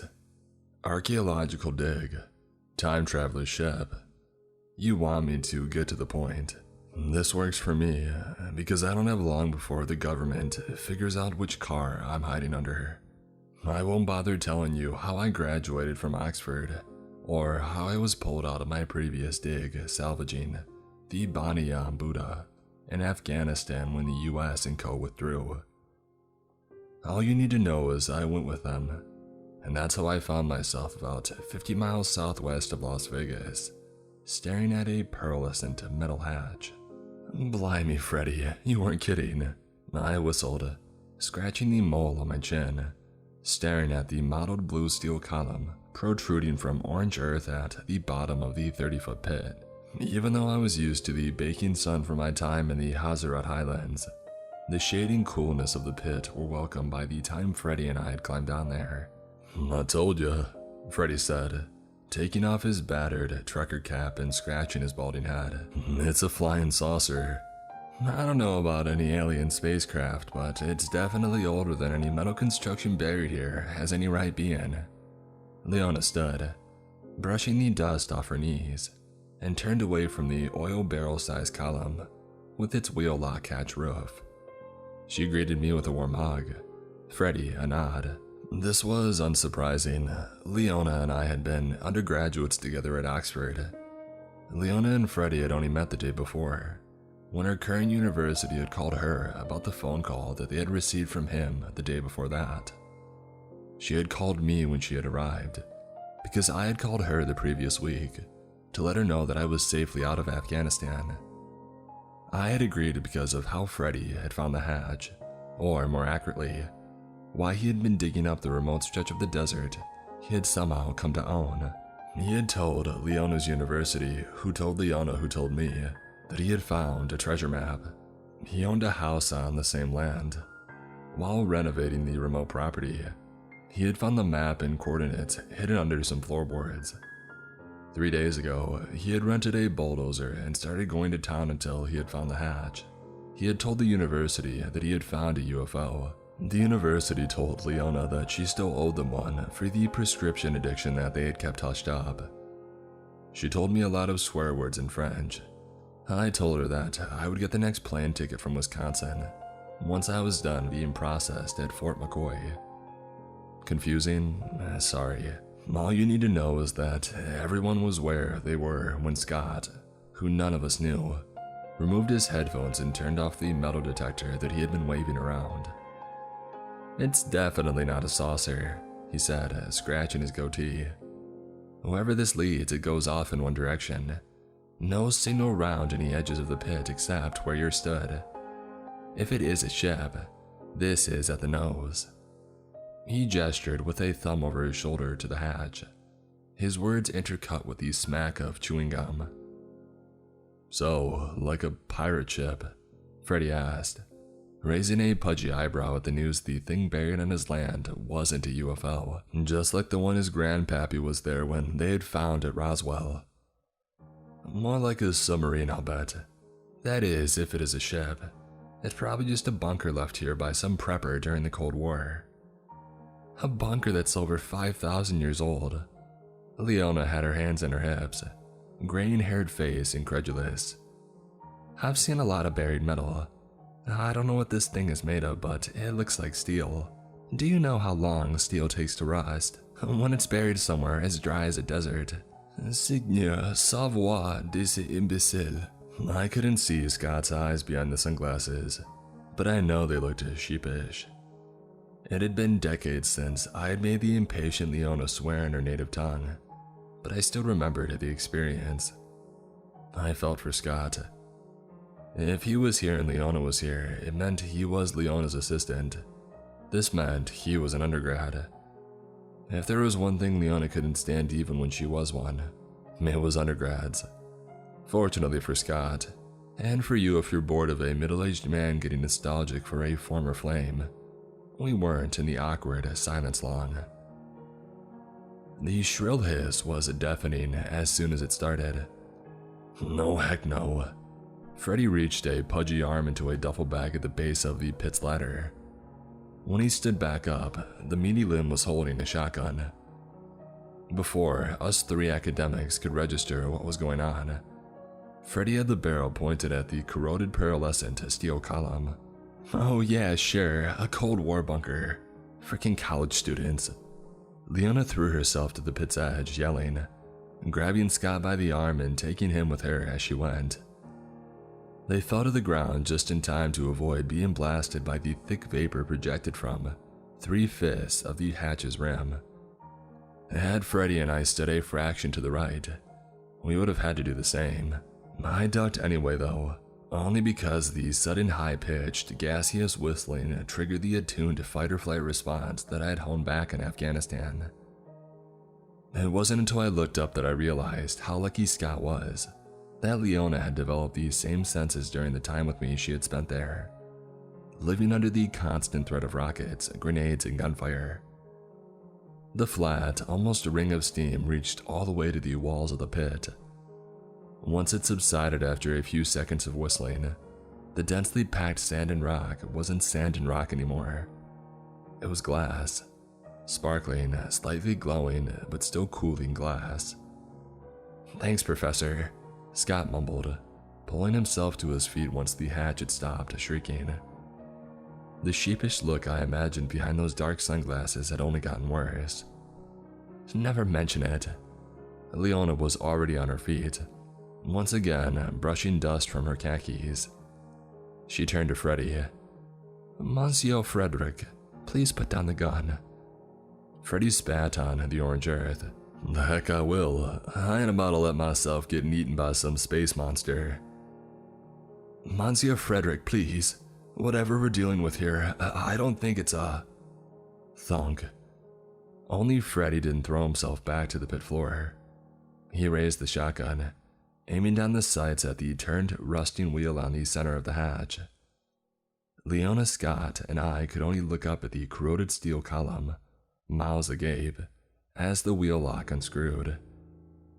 It turned for 30 long seconds, unseen gears and cogs grinding for the first time in, according to Leona's assessment, millennia. Leona wasn't protesting anymore. She had run out of words, French or English. She was staring with wide eyes at the hatch, just like the men of the pit, too shocked to speak. She didn't even have the words when there was a second loud thunk, followed by a loud creaking. The fiery archaeology professor was silent, even as the rusted circular plate started to open on its thick, ancient hinges. She didn't need words when it claimed to fully open, with a last, energetic swing though. None of us did. We were too busy screaming. That's when I learned Freddy wasn't a man who messed around. I heard the click of him readying his weapon the instant the two sets of rubber-covered fingers appeared on the rim. He grunted in unison, with the top of a helmeted head emerging. He had already fired before I got a chance to take in any details of the figure pulling itself out of the hole. "What in God's name is wrong with you, you frickin' American?" We unarmed three screamed again. We heard the distant, metallic thump of the headless body hitting the bottom of the shaft within the pit, but not before we had the time to wipe red and glass from our shocked faces. "See?" Freddy yelled with a grin, staring around at the mess that he had made. "I told you nerds it was a UFO. I told you there'd be a space monster." This red tastes real human for a space monster. Scott was still laying on the floor, spitting dramatically and wiping flecks of splatter from his goatee. "What? I'm just saying what we're all thinking," he added, when he saw Leona and I's horrified expressions. I couldn't argue with him though. If you're screaming while in the presence of someone getting shot with a shotgun at point-blank range, chances are you're going to get some red in your mouth. I recognized the coppery tang on my tongue too. I almost couldn't shake the knowledge that the chances of an alien having fingers and hands shaped exactly like a human being were astronomically slim. We couldn't stop Freddy from going down the hole though. We did try, but we followed him, of course. Leona and I weren't about to let whatever lay inside this, whatever it was, be claimed by a redneck with a thing for aliens. And Scott came too, but he didn't have a choice because when he protested, Leona swore at him in French, and that was the end of that. We were descending the ladder for about 2 minutes before we reached the bottom. Good thing I packed flashlights, huh? Sure enough, Freddy had 3 battery-powered torches in the duffel bag that he had slung over his shoulder before climbing into the hatch. This was indeed a good thing too, because the space at the bottom was pitch black inside, from the thin rays of Nevada's sun able to find their way this far down the hole. Scott vomited when they clicked into life, and even Freddy let out a Jesus, followed by a sharp intake of breath. The figure Freddy had shot had broken several limbs as it tumbled down the hole, a fair few more when it had landed at the bottom. There were a few sharp bones poking through its dark rubber suit. It didn't have a head, because as you recall, Freddy had eviscerated its head with buckshot. What did remain of the lower pieces and the base of it were surrounded by the remnants of a thick plastic-looking helmet. The interior was lined with a lime green gel, and various pumps and frayed wires that ran from the interior into a thick tube. The socket where this tube would have connected had been lost to Freddy's shotgun, but the pack full of fluids with the wire and pipe-filled cable trailing from it allowed me to paint a rough picture, one that I had confirmed in a few moments once we had started exploring the rest of the ship. What had shocked me about the figure, what had caused me to yell and Leona to clasp a pair of hands to her mouth, was the name badge on the headless, distressingly human, female corpse's chest. Ipset, Dr. Harper Gerard. "A name, you know?" Freddy asked, poking the body with his gun. "Mine," Leona and I replied in unison, shooting each other an awkward glance immediately after. Freddy looked confused. "Well, mine is Harper, hers is Gerard," I explained. "Surely the university sent some paperwork." He shrugged. "They might have done, but I'll be honest, the wife checks the mail. I just knew they were sending some science folk to poke around and sign the bit of paper that said I'd found a bona fide UFO." Leona rolled her eyes before turning to me. "What do you think it means? What's Ipset? I'm frightened, Robert." "I know, me too." "I recognize those hips. I know." I shot her a glare. I couldn't bear to hear out loud the observation that we had both made. I recognized those hips too. I had spent a whole evening staring at them on a dance floor many decades ago, on the first night Leona and I's friendship gained the suffix, with benefits. We both tried to ignore our growing fears as we poked around the ship's entrance. The word Ipset meant nothing to me at the time. It wasn't until my torch illuminated some signage on the rusted wall spelling out Institute of Paranatural Science, Events and Technology that I knew it was an acronym. Other than this revelatory information, the room was pretty barren save for a rack containing another suit of the same kind the now deceased Dr. Harper Gerard had been wearing. Scott had been right. The hatch was indeed at the nose of the ship. The room was a sharp triangle shape with the suit storage set into the thin wall at one end. The wider one at the other was featureless save for a door and a keypad. The keypad was a kind of fingerprint scanner. Its screen was still half illuminated, despite the rust and chipped paint of the walls and the floor grates. The small LED flashed red with Freddy and Scott pressed their thumbs on the surface. With a faint beep, it turned to green for Leona, prompting a gulp from us both. Her hand found its way into mine when the steel door hissed and slid open, something that hadn't happened in a long time. "Holy crap," Freddy yelled, when we had collectively had enough time to try and make sense of the room beyond. "You still don't think it's a UFO?" "No," Scott replied, voice weak and quiet. "No, I think you're right. This is a UFO." Leona and I exchanged a sidelong glance when we took our first steps across the threshold. A UFO with signs on the wall in plain English. Aliens with names like Dr. Harper Gerard. I didn't say anything out loud because I didn't have a better explanation. But I knew straight away, whatever we had found here wasn't extraterrestrial. It wasn't until we got to the final room at the other end of the ship that the horrifying truth revealed itself. The vast chamber we found before this only created further questions for us to wonder about within the interim. It goes without saying that none of my knowledge of ancient civilizations was helpful. I had stopped relying on prior experience the moment that I saw the hatch. In this region of North America, you would expect to be excavating lost Gosuit and Panamint holy sites, not ancient steel vessels that are somehow both rusted and more technologically advanced than anything you've ever seen. The middle section of the ship was mostly used as some kind of storage bay from the looks of things. This much we could work out. It doesn't take a genius to recognize stacked crates, no matter how unfamiliar the plastic-like material they're made from looks. We were walking between stacks of these dark red crates for about 5 minutes. When we emerged in the clearing, we had spied from back of the doorway, visible only because of the dancing and the swirling lights above it on the distant ceiling. The heart of this ship wasn't like any engine I've seen. Our torches were unnecessary. The hundreds of clear tubes sprouting from the floor-ceiling vat that made up the bulk of the engine's body were filled with a luminescent green liquid. It cast the engine in an emerald glow, carving out the array of components and mechanisms whose purposes I couldn't fathom, with eerie chlorophyllc highlights. I could guess the purpose of the bulbous dome set into the base of the vat though. You don't need a doctorate in esoteric engineering to work out the meaning of power level 2%. It was a battery, and thanks to the glass viewing port on the dome's face, I can see from where the ship drew its power. I could see it, but I'm not sure I could believe it. I'm still not sure I want to.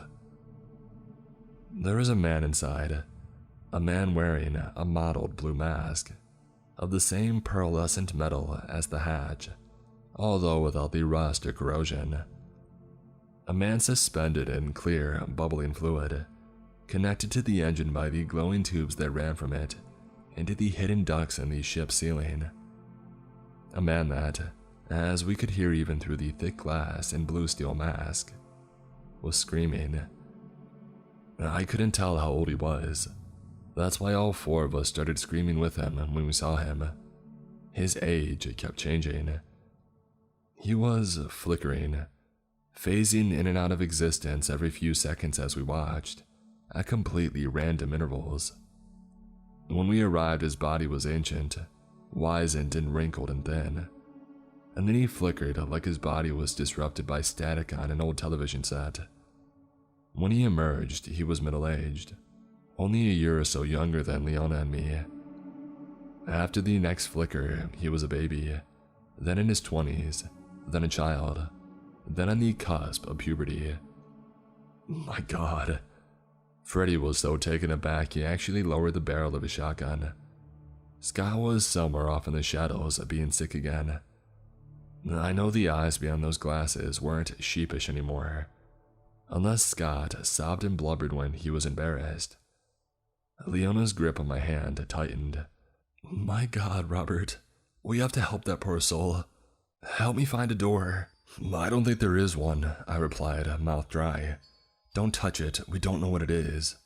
I pulled her back towards me, stopping her from rushing to the shrieking man, boy baby with tubes painfully grafted to his back. Aside from the pearlescent blue steel mask, they were the only thing in the battery tank that didn't shimmer or flicker. Just the poor man, boy baby, and his wretched, twisted body. Unfortunately, I wasn't close enough to stop Freddy. You son of a... We've got to get him out of there. Before any of us could stop him, he had dropped his shotgun and was feeling around the rim of the viewing glass for a hatch or a mechanism to open it. He was hammering on the flashing, power level 2% screen when the alarm started going off. Alert. Non-classified personnel detected. Mission compromised. Flushing remaining distemporal assets.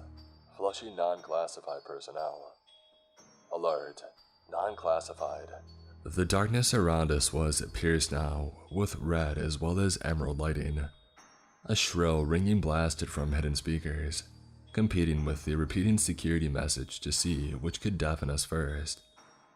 Even Scott had to stop puking to ram his fingers into his ears. I felt Leona's grip leave mine, though I'm not sure who let go of who. From somewhere up ahead of us in the darkness, from the depths of the ship we hadn't yet explored, I could hear a man's screams even above the din. Because of what had happened to Freddy and Scott, my own screams soon joined his. As soon as the message had repeated itself twice, dozens of needle-thin hooks on string-like steel cables shot up from the floor around both of them. They both yelled as the miniature barbed grapples found purchase on their skin.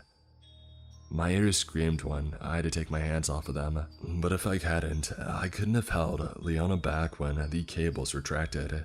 I'll never forget Freddy's face when the dozens of hooks snapped back into the floor. I'll never forget his screams as the barbs took lumps of his flesh with them. What will haunt me more is Scott's tears. The way I could see him mouthing for his mom even after one of the pneumatic micro-harpoons tore his bottom lip clean off his face, leaving teeth, gums, and jawbone exposed for display. The second wave of hooks followed the first, and just as quickly flailed whole sections of Freddy and Scott. By the time the rapid-fire onslaught of barbs and cable was finished, I was sobbing, backed into a corner, with Leona trying her hardest to bury herself forever in my chest. The ship's defense mechanism worked through both men like a school of piranha, turning them from mad to a cloud of red mist, to slack-jawed, glistening skeletons in a few short minutes. The hooks didn't stop there, though. They continued shooting and digging, slicing and crushing bone until nothing at all remained of the Americans in our party. Non-classified personnel flushed. Remaining distemporal assets flushed. Mission compromised. Breach report filed. Contemporary upset pickup initiated. Non-classified personnel. The new message repeated as loudly as the first, but at least the alarm had stopped. Neither of us were in much of a state to appreciate that, though. I was too busy crying like a bullied child, and Leona was too busy jabbering nonsense in French. Somehow one of us managed to compose ourselves, and then the other. I don't know which one it was. I do know it was Leona that pointed out the scream from deeper in the ship. I was the one who wanted to run and never come back, and she was the one who won that argument. So it was we found ourselves, after another 5 minutes, walking between rows and rows of dark red crates at a second door. I think somehow I knew even then what would happen when I put my thumb to it, because I didn't jump as much as Leona did. It was still enough to make me yelp, though. The sight of that door unlocking and hissing open for my thumb filled me with dread and horror, second only to that spawned by the contents of the room beyond. It was a bedroom. A poorly lit but remarkably clean and not rusted bedroom. There was a double bed against one wall, a desk, and a small tiled section in one corner to hide a combination shower, toilet, a sink space. It was a bedroom that had been lived in too. There were pens on the desk and a notepad, and a half-eaten sandwich free of mold. There was a red book face down on one pillow, and a cup of still steaming coffee on one of the bedside tables. There was even a microwave set into one wall. There were photographs next to the microwave, held on with plastic magnets to a bulky metal box which I assume was a fridge. I recognized the people in those photos, even though the faces were older than when I had seen them, and so did Leona.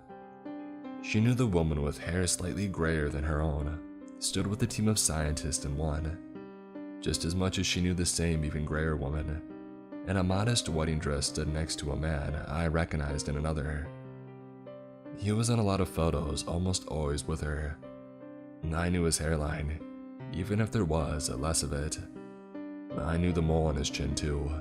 That alone would have been enough to prompt Leona and me to turn and run from the ship as fast as we could. We did, but not just because of how familiar yet old the couple in the photographs were. We ran because at the opposite end of the room were two glowing green pods. Both had Dr. Harper Gerard above them on steel plaques. One was empty, a trail of glistening footprints leading from it, to the shower, toilet space, and to the fridge area, then the microwave, desk, and out the door. The other had a man in it. A man wearing a rubber suit with an IPSET, Dr. Harper Gerard badge. A man with a thick black sludge pumping into him through the tube set into his mouth. Even though his eyes were crossed, there was bread pouring from his nostrils and tar-like slime pooling in his chin. I knew his face as well as I knew my own, because despite a few more wrinkles and a little more male-patterned baldness, it was. We had been running so hard and fast that both of us had to stop and retch when we found ourselves back in the pit. I do remember that it was I who took Leona's hand the second time. Seeing my dead self in some kind of stasis pod broke me, and I think it was also the final piece of the "who was the Dr. Harper Gerard that Freddy shot" puzzle that had snapped Leona too, because she didn't resist. She didn't stop to ask me why or swear in French. She just ran with me. She ran with me all the way to the hire car. She ran with me all the way back to the airport, on the flight back to London and to my old home. She had been running with me since the IPSET guy showed up outside of her house, even though we had changed our names and went to great lengths to burn every paper trail. She was running with me all the way until early this morning, when they finally got her. We'd been moving around the UK for the last 4 years. We thought we would be safe in somewhere as remote and forgotten as a Dovercourt, but we were wrong. They're nearly at the car that I'm hiding under now. They've been chasing me on foot across Essex County all day. It's nearly midnight and I'm tired. Part of me thinks that I should give myself in. I won't though. They keep saying that they just want to talk, to ask a couple of questions about what we had seen in Nevada. They keep telling me that Leona is safe. I believe them, but I'm still not going. I know that once I do, everything will be fine, and somehow in a few years, I'll find myself agreeing to being frozen in that dang time machine. Someone, probably Leona, will convince me that if we can set the awakening date just a little earlier, we'll be able to change things this time around. There will be some reason that we had to go back to, of course. Some apocalypse event so disturbing and so horrific that decent people like Leona and I will agree to travel in a time machine powered by a temporally displaced human in an arcane mask. That's why I'm hiding under the car. Destiny has called me, but I don't want to answer. I don't want to join IPSET. I don't want to save the world. I already tried and I already failed. The version of me that got out from under the car is dead, filled with black sludge somewhere, and rotting in a stasis chamber underneath the Nevada desert. I know that it won't be any different when it's my turn. If you're reading this, please, somehow volunteer yourself. I know one of you will be crazy enough to want to try this mission in my place. I know there will be plenty of you who hate your own mundane lives enough to pick apart the IPSET puzzle, to give your life purpose by sacrificing it to prevent whatever this apocalypse is. You might hate your life enough to want that, but I don't. I've only got a few decades left before I'm officially old, and I wanted to spend them with Leona, just not like this. I don't want to die as a distemporal asset. I don't want to spend my last seconds with a toxic purge fluid being flushed through my system, choking and in agony because my younger self allows Freddy to set off a security failsafe. I don't want to kiss Leona goodbye in the future, knowing what happens when she opens that hatch in the past. Our future selves weren't that much older than us. We had finally found each other after all these decades. We deserve more time. It's not fair. I'm a coward and I'm not ashamed of that. I don't want to die like my future self, cold and alone outside of my own present. I refuse for that to be my destiny. I'm not a martyr or a savior or some kind of chrononaut. I'm just a guy, a scared, helpless guy hiding under a car. Please, someone else step up and be the tragic hero of this story. I never asked to discover my future self in a time machine at an archaeological dig.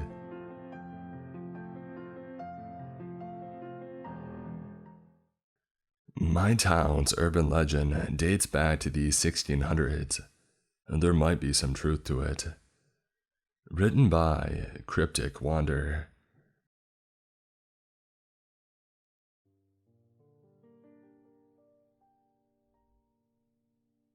This story is one that I've wanted to write for a while now, but the words have always escaped me.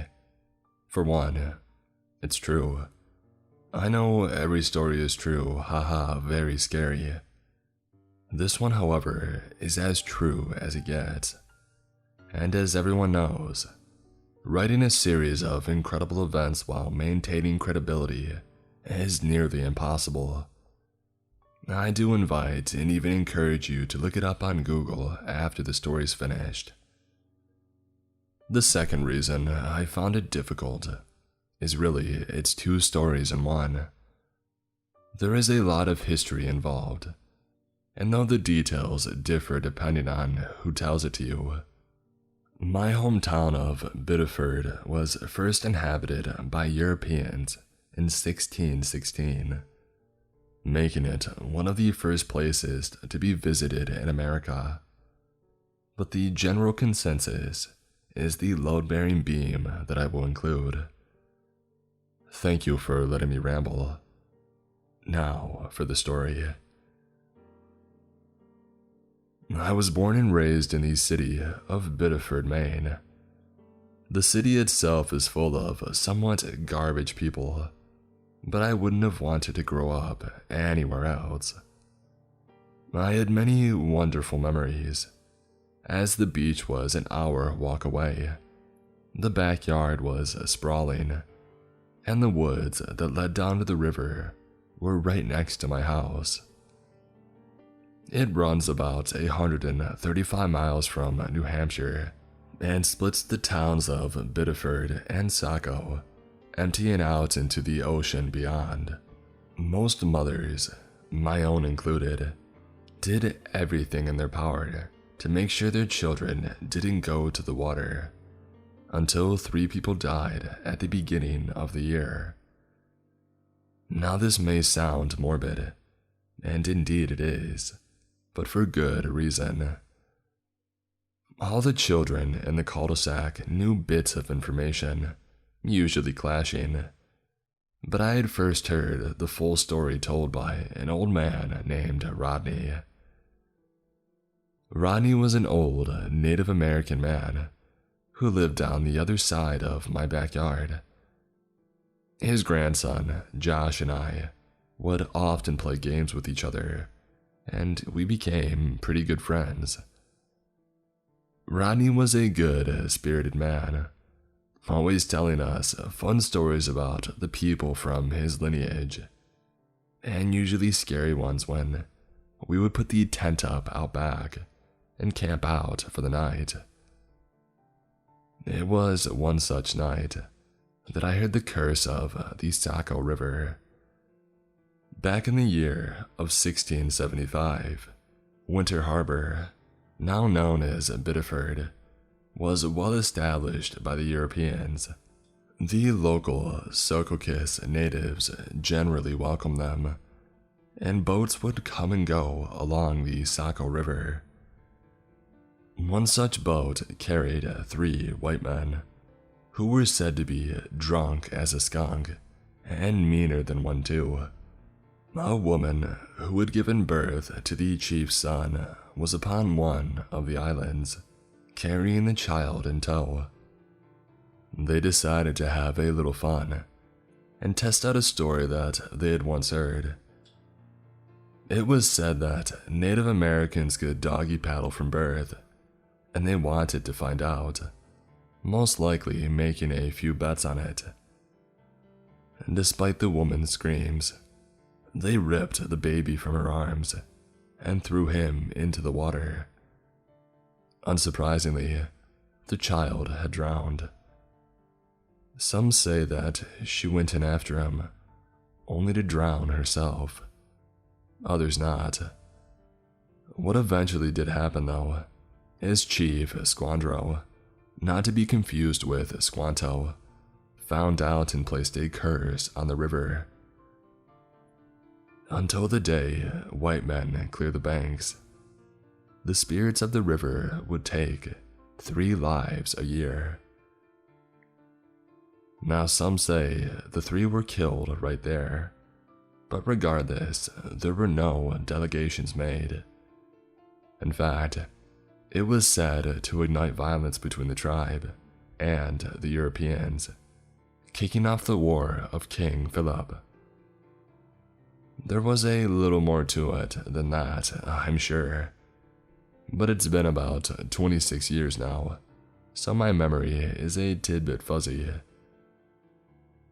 The one thing I can never forget, in fact, it's probably what caused my terrible lifelong nightmares, is the night that he took us out fishing. Conveniently enough, Rodney took us by canoe out to Skeleton Dam.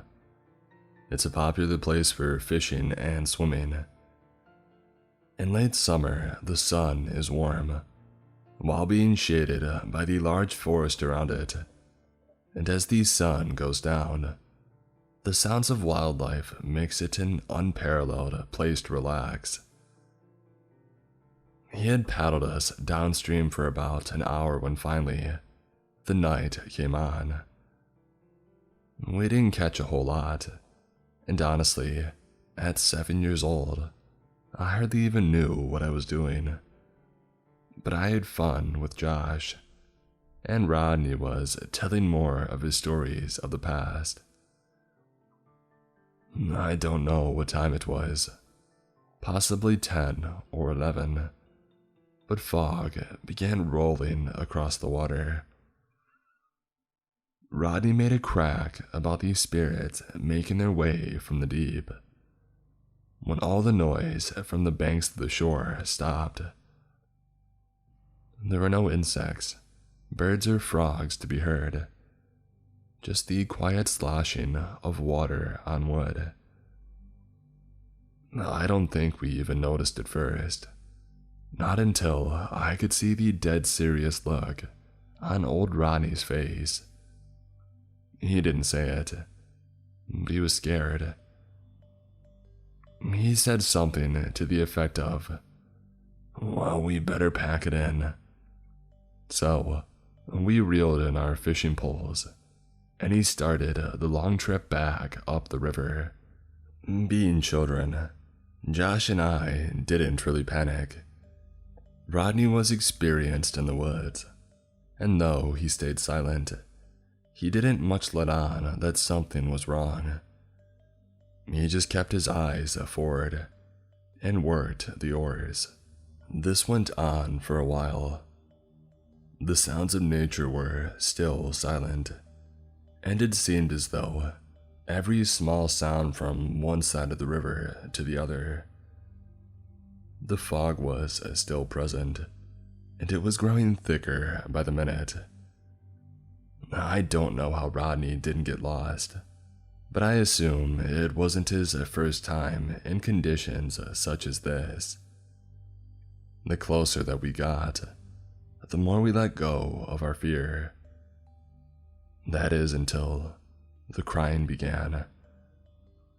I couldn't tell from where, but like a gunshot out of the silence, this shrill, high-pitched sobbing rang out from the land. It would be so loud, like it was right next to you, and then it seemed to move away only to return just as quickly. And to make it worse, the sobbing would erupt into insane bursts of laughter. Even thinking about it now, it makes me shiver. Not a male or a female. It was something I can't possibly find words to match with. As it continued, we started to hear the sounds of something jumping through the forest, easily keeping pace with the boat. I tried to block most of it out, but that's not something that ever goes away. I believe that was about the time that Josh and I began to cry ourselves. Rodney tried to comfort us, telling us to just keep our heads down and to cover our ears. But most of his efforts were spent rowing in a panic-driven manner. The tone of his voice was quick and stern, nothing like the tight look on his face, and I believe that he was praying. The sob crying stopped after a bit to our relief. However, it was short-lived. A woman's voice shot out from somewhere, distant but also close. In a bone-shivering tone, it screamed, "Help me!" I looked out through the fog. It wasn't a woman that I saw, however. On the bank to the right, I could make out a thin figure.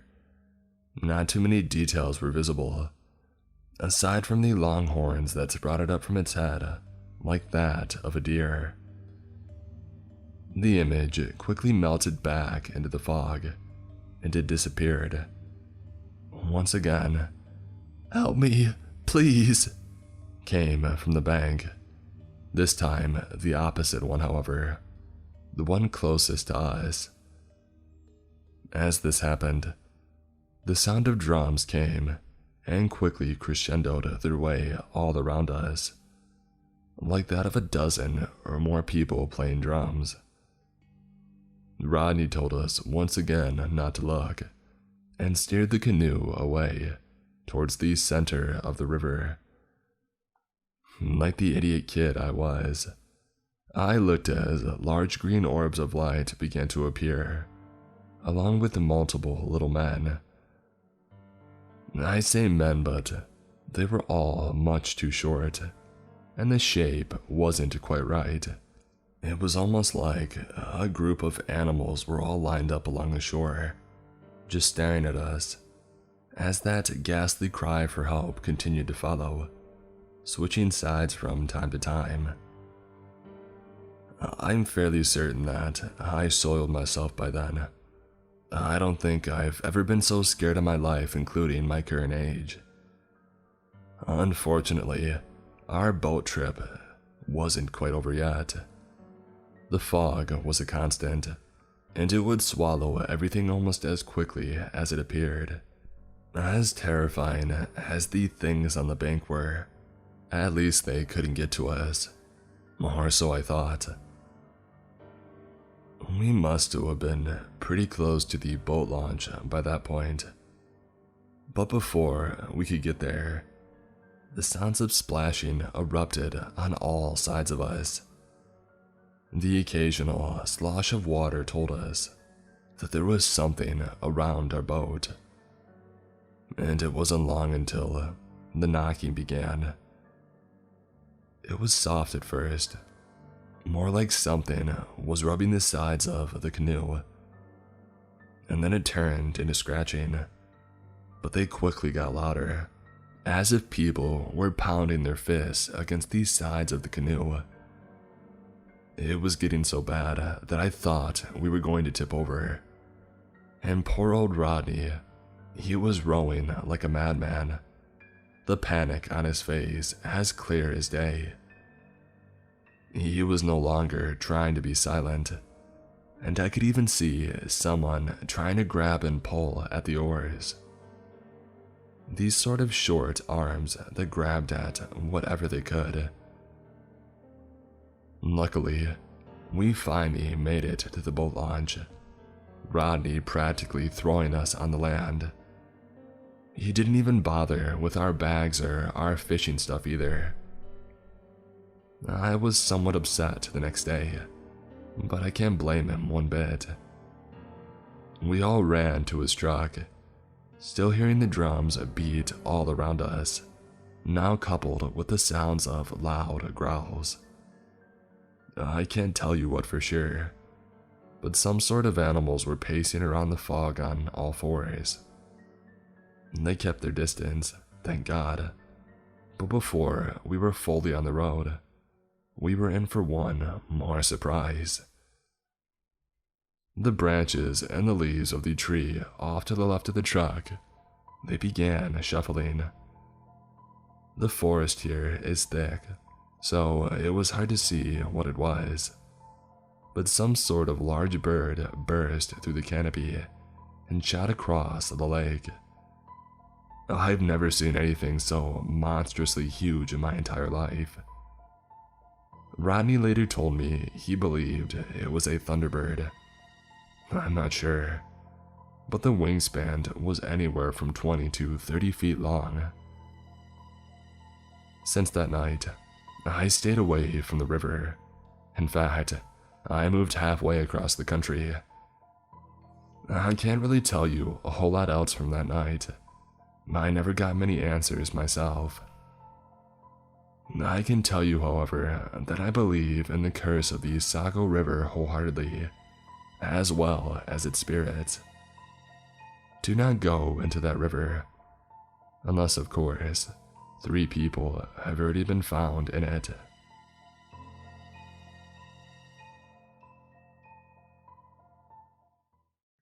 I'm a priest. Every single day, the same man comes to church for a confession.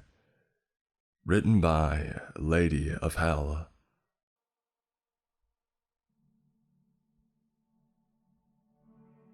I'm probably breaking the law by writing this down. Of course, a priest is not allowed to tell anything that was said in confession, but I think this man is an exception. I need to tell someone. Anyone. I was a priest for quite a few years now, and I had gotten used to the job. So, when a man came into the church and went straight for the confession booth, I wasn't surprised at all. He didn't introduce himself, but that was not unusual either. Some people preferred to be totally anonymous when they confessed their sins. I didn't get to see him properly. He wore a gray sweater and its hood was pulled deep into his face, obscuring all his features. Still, I didn't think too much about it. I just joined him in the booth like I was supposed to do, and greeted him with these same words I had spoken countless times already. He stayed silent at first. I gave him a bit of time, because I thought he just didn't know how to begin. But after several minutes, I asked him what he wanted to confess. A few more seconds passed by, and then he spoke. He told me that he had gone into the woods, and he said that in a tone as if I should have known that already. That was all. He didn't elaborate any further, as if that would already count as a sin. I thought him to be a hunter then, asking for forgiveness for the lives of the animals that he had killed. Maybe it had been his first hunt, and the weight of the innocent lives were heavy upon him. I asked him to continue. He told me about a small clearing where the grass is greener than in the rest of the forest, and about the small cabin that stood on said clearing. And then he fell silent again. I asked why he had considered this a sin. That made him laugh for a second, and the sound made my skin crawl. It was an ugly, manic laugh. He didn't explain his reasoning, just stood up and laughed. I was taken aback by all of this, sure, but I just assumed that it had been some weird joke. Either way, I was certain I'd never see the strange man again. I was wrong, of course. He came to the church the next day and walked straight to the confession booth once again, expecting me to follow him. Of course I did. That was my job, and I also hoped he would clear a few things up. I had thought a lot about his earlier confession. He only said he barely slept lately. I answered that I too struggled with insomnia, and asked once again why he considered this a sin. He laughed again. I wanted to tear my skin off. There was another person who visited the church frequently, outside of these services on Sunday. A young woman who always sat in one of the front rows and silently prayed for a while. We talked a bit sometimes, and she was very polite. I liked her. When she came by the next time, she told me how she felt watched in her own home, and she didn't feel safe there anymore. She prayed for that terrible feeling to go away, and I took the time to pray for her safety.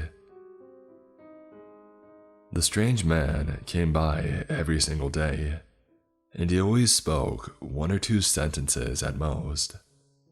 None of them were a sin. After just 3 days, he started repeating himself, talking about the woods and about his insomnia again. Always these same things, like a broken record. Even the wording was the same. The first change came the day after my conversation with the young woman, as he stayed silent at first.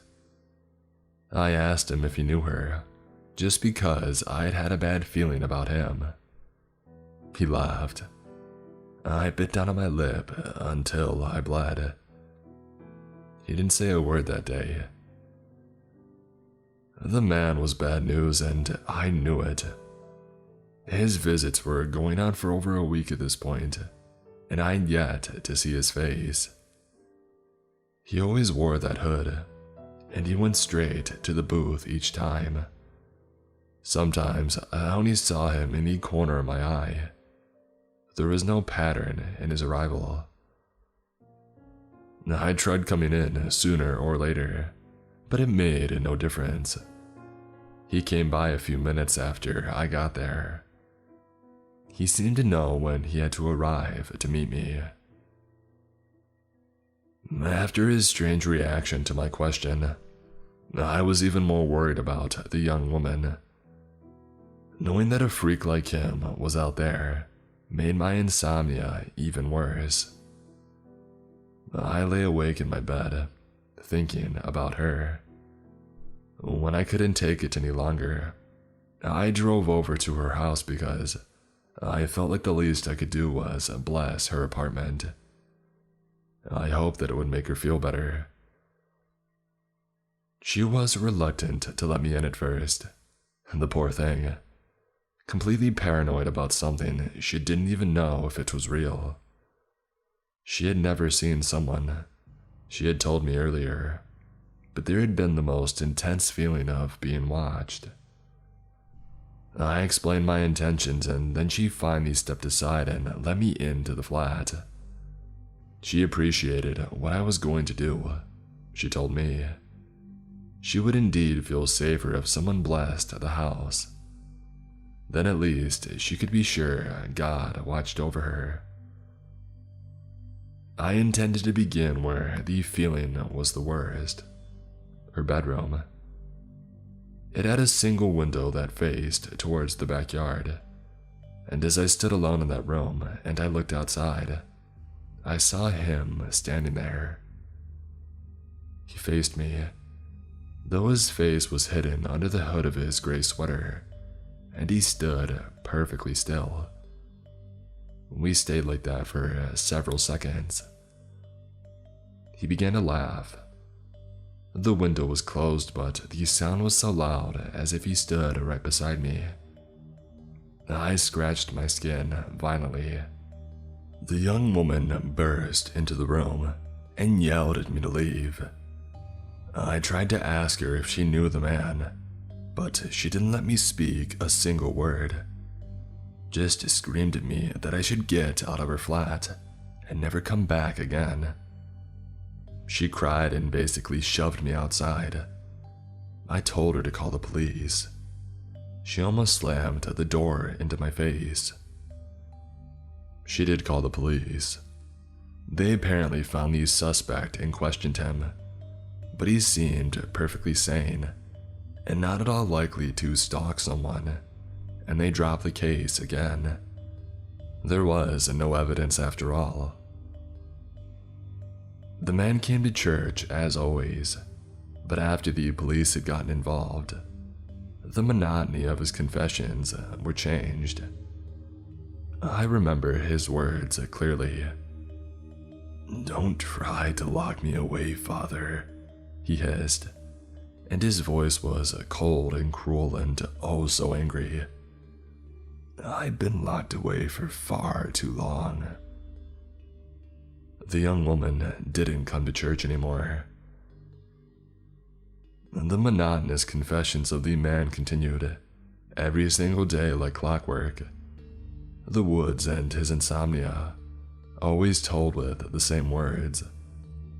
I tried to catch him a few times, to exit the booth at the same time as him, just to see his face at least. He was always gone by the time I exited. After just a few days, I decided to visit the clearing the man always mentioned. The grass was indeed greener around the small cabin, and as I walked up to the building, I had the most intense feeling of deja vu. The stench of decay hung in the air. I was just about to touch the doorknob as intense vertigo hit me. I must have blacked out at this point, because the next thing I knew, I was sitting in the confession booth with the strange man on the other side. He asked me when I had last slept. I had no answer, and he laughed, and I dragged my fingernails across my face until I bled. The insomnia, it took its toll. I blacked out for short periods of time.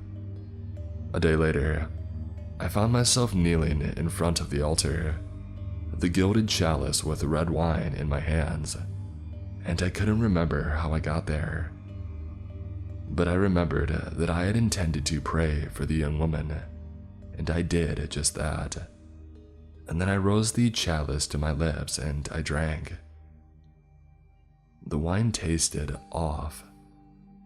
I was hyper aware of the metallic taste that must have belonged to the chalice, and I wondered if it was growing rust.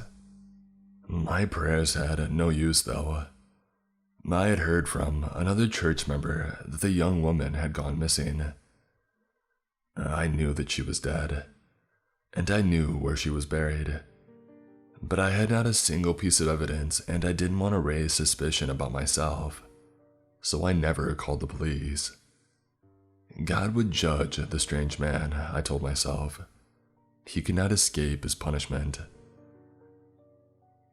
The day after I heard about the woman's disappearance, the strange man was already waiting in the booth for me when I arrived.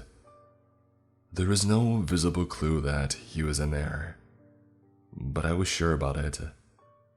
And although I could have just turned around and went back home, what I probably should have done, I resigned to my fate and entered the booth. He spoke without hesitation this time, and these words are burned into my mind by now. "Do you want to confess your sins, Father?" he asked, and he sounded smug, somehow satisfied. I stayed silent, not knowing what he expected me to say. I wasn't aware of any sins that I had committed lately, none that would interest him at least. Instead, I wanted to ask him why our roles were suddenly subverted. But he started to laugh, and I tried to claw off my face again. A few days later, I met another woman at church. I had seen her at almost every service. We had never talked before, but she always smiled politely. She stayed behind after the latest service and asked if I was alright. Apparently, she was worried because of all the deep scratches on my face, but I couldn't tell her the truth, so I said nothing at all. She was really nice, said that I didn't have to tell her, but that she was always there to talk if I wanted to. I have yet to accept that offer. The situation with the strange man didn't change. He was waiting for me every day when I entered the church, and each time he asked the same question. "Do you want to confess your sins, Father?" I never answered. He always laughed, and I scratched my face open until one of us got tired of it and laughed. It's been like that for 6 weeks now. I don't know what to do anymore. I can't remember the last time I slept. The strange man's laughter echoes through my head at any given moment. My skin is a torn mess to the point where I have trouble to get the red out of my clothes. One of my favorite sweaters is ruined already. I know I should just not walk into the confession booth. I should stop talking to him, but I can't. I tried and I always ended up in that booth, tearing my skin open when he laughed. Maybe I should just confess my sins. If I only knew what he wants to hear. That's all I have. Maybe somebody can help me and tell me how to get rid of him. Until then, I have more important matters to take care of. The next service is soon and we're all out of wine. I need to go get some more.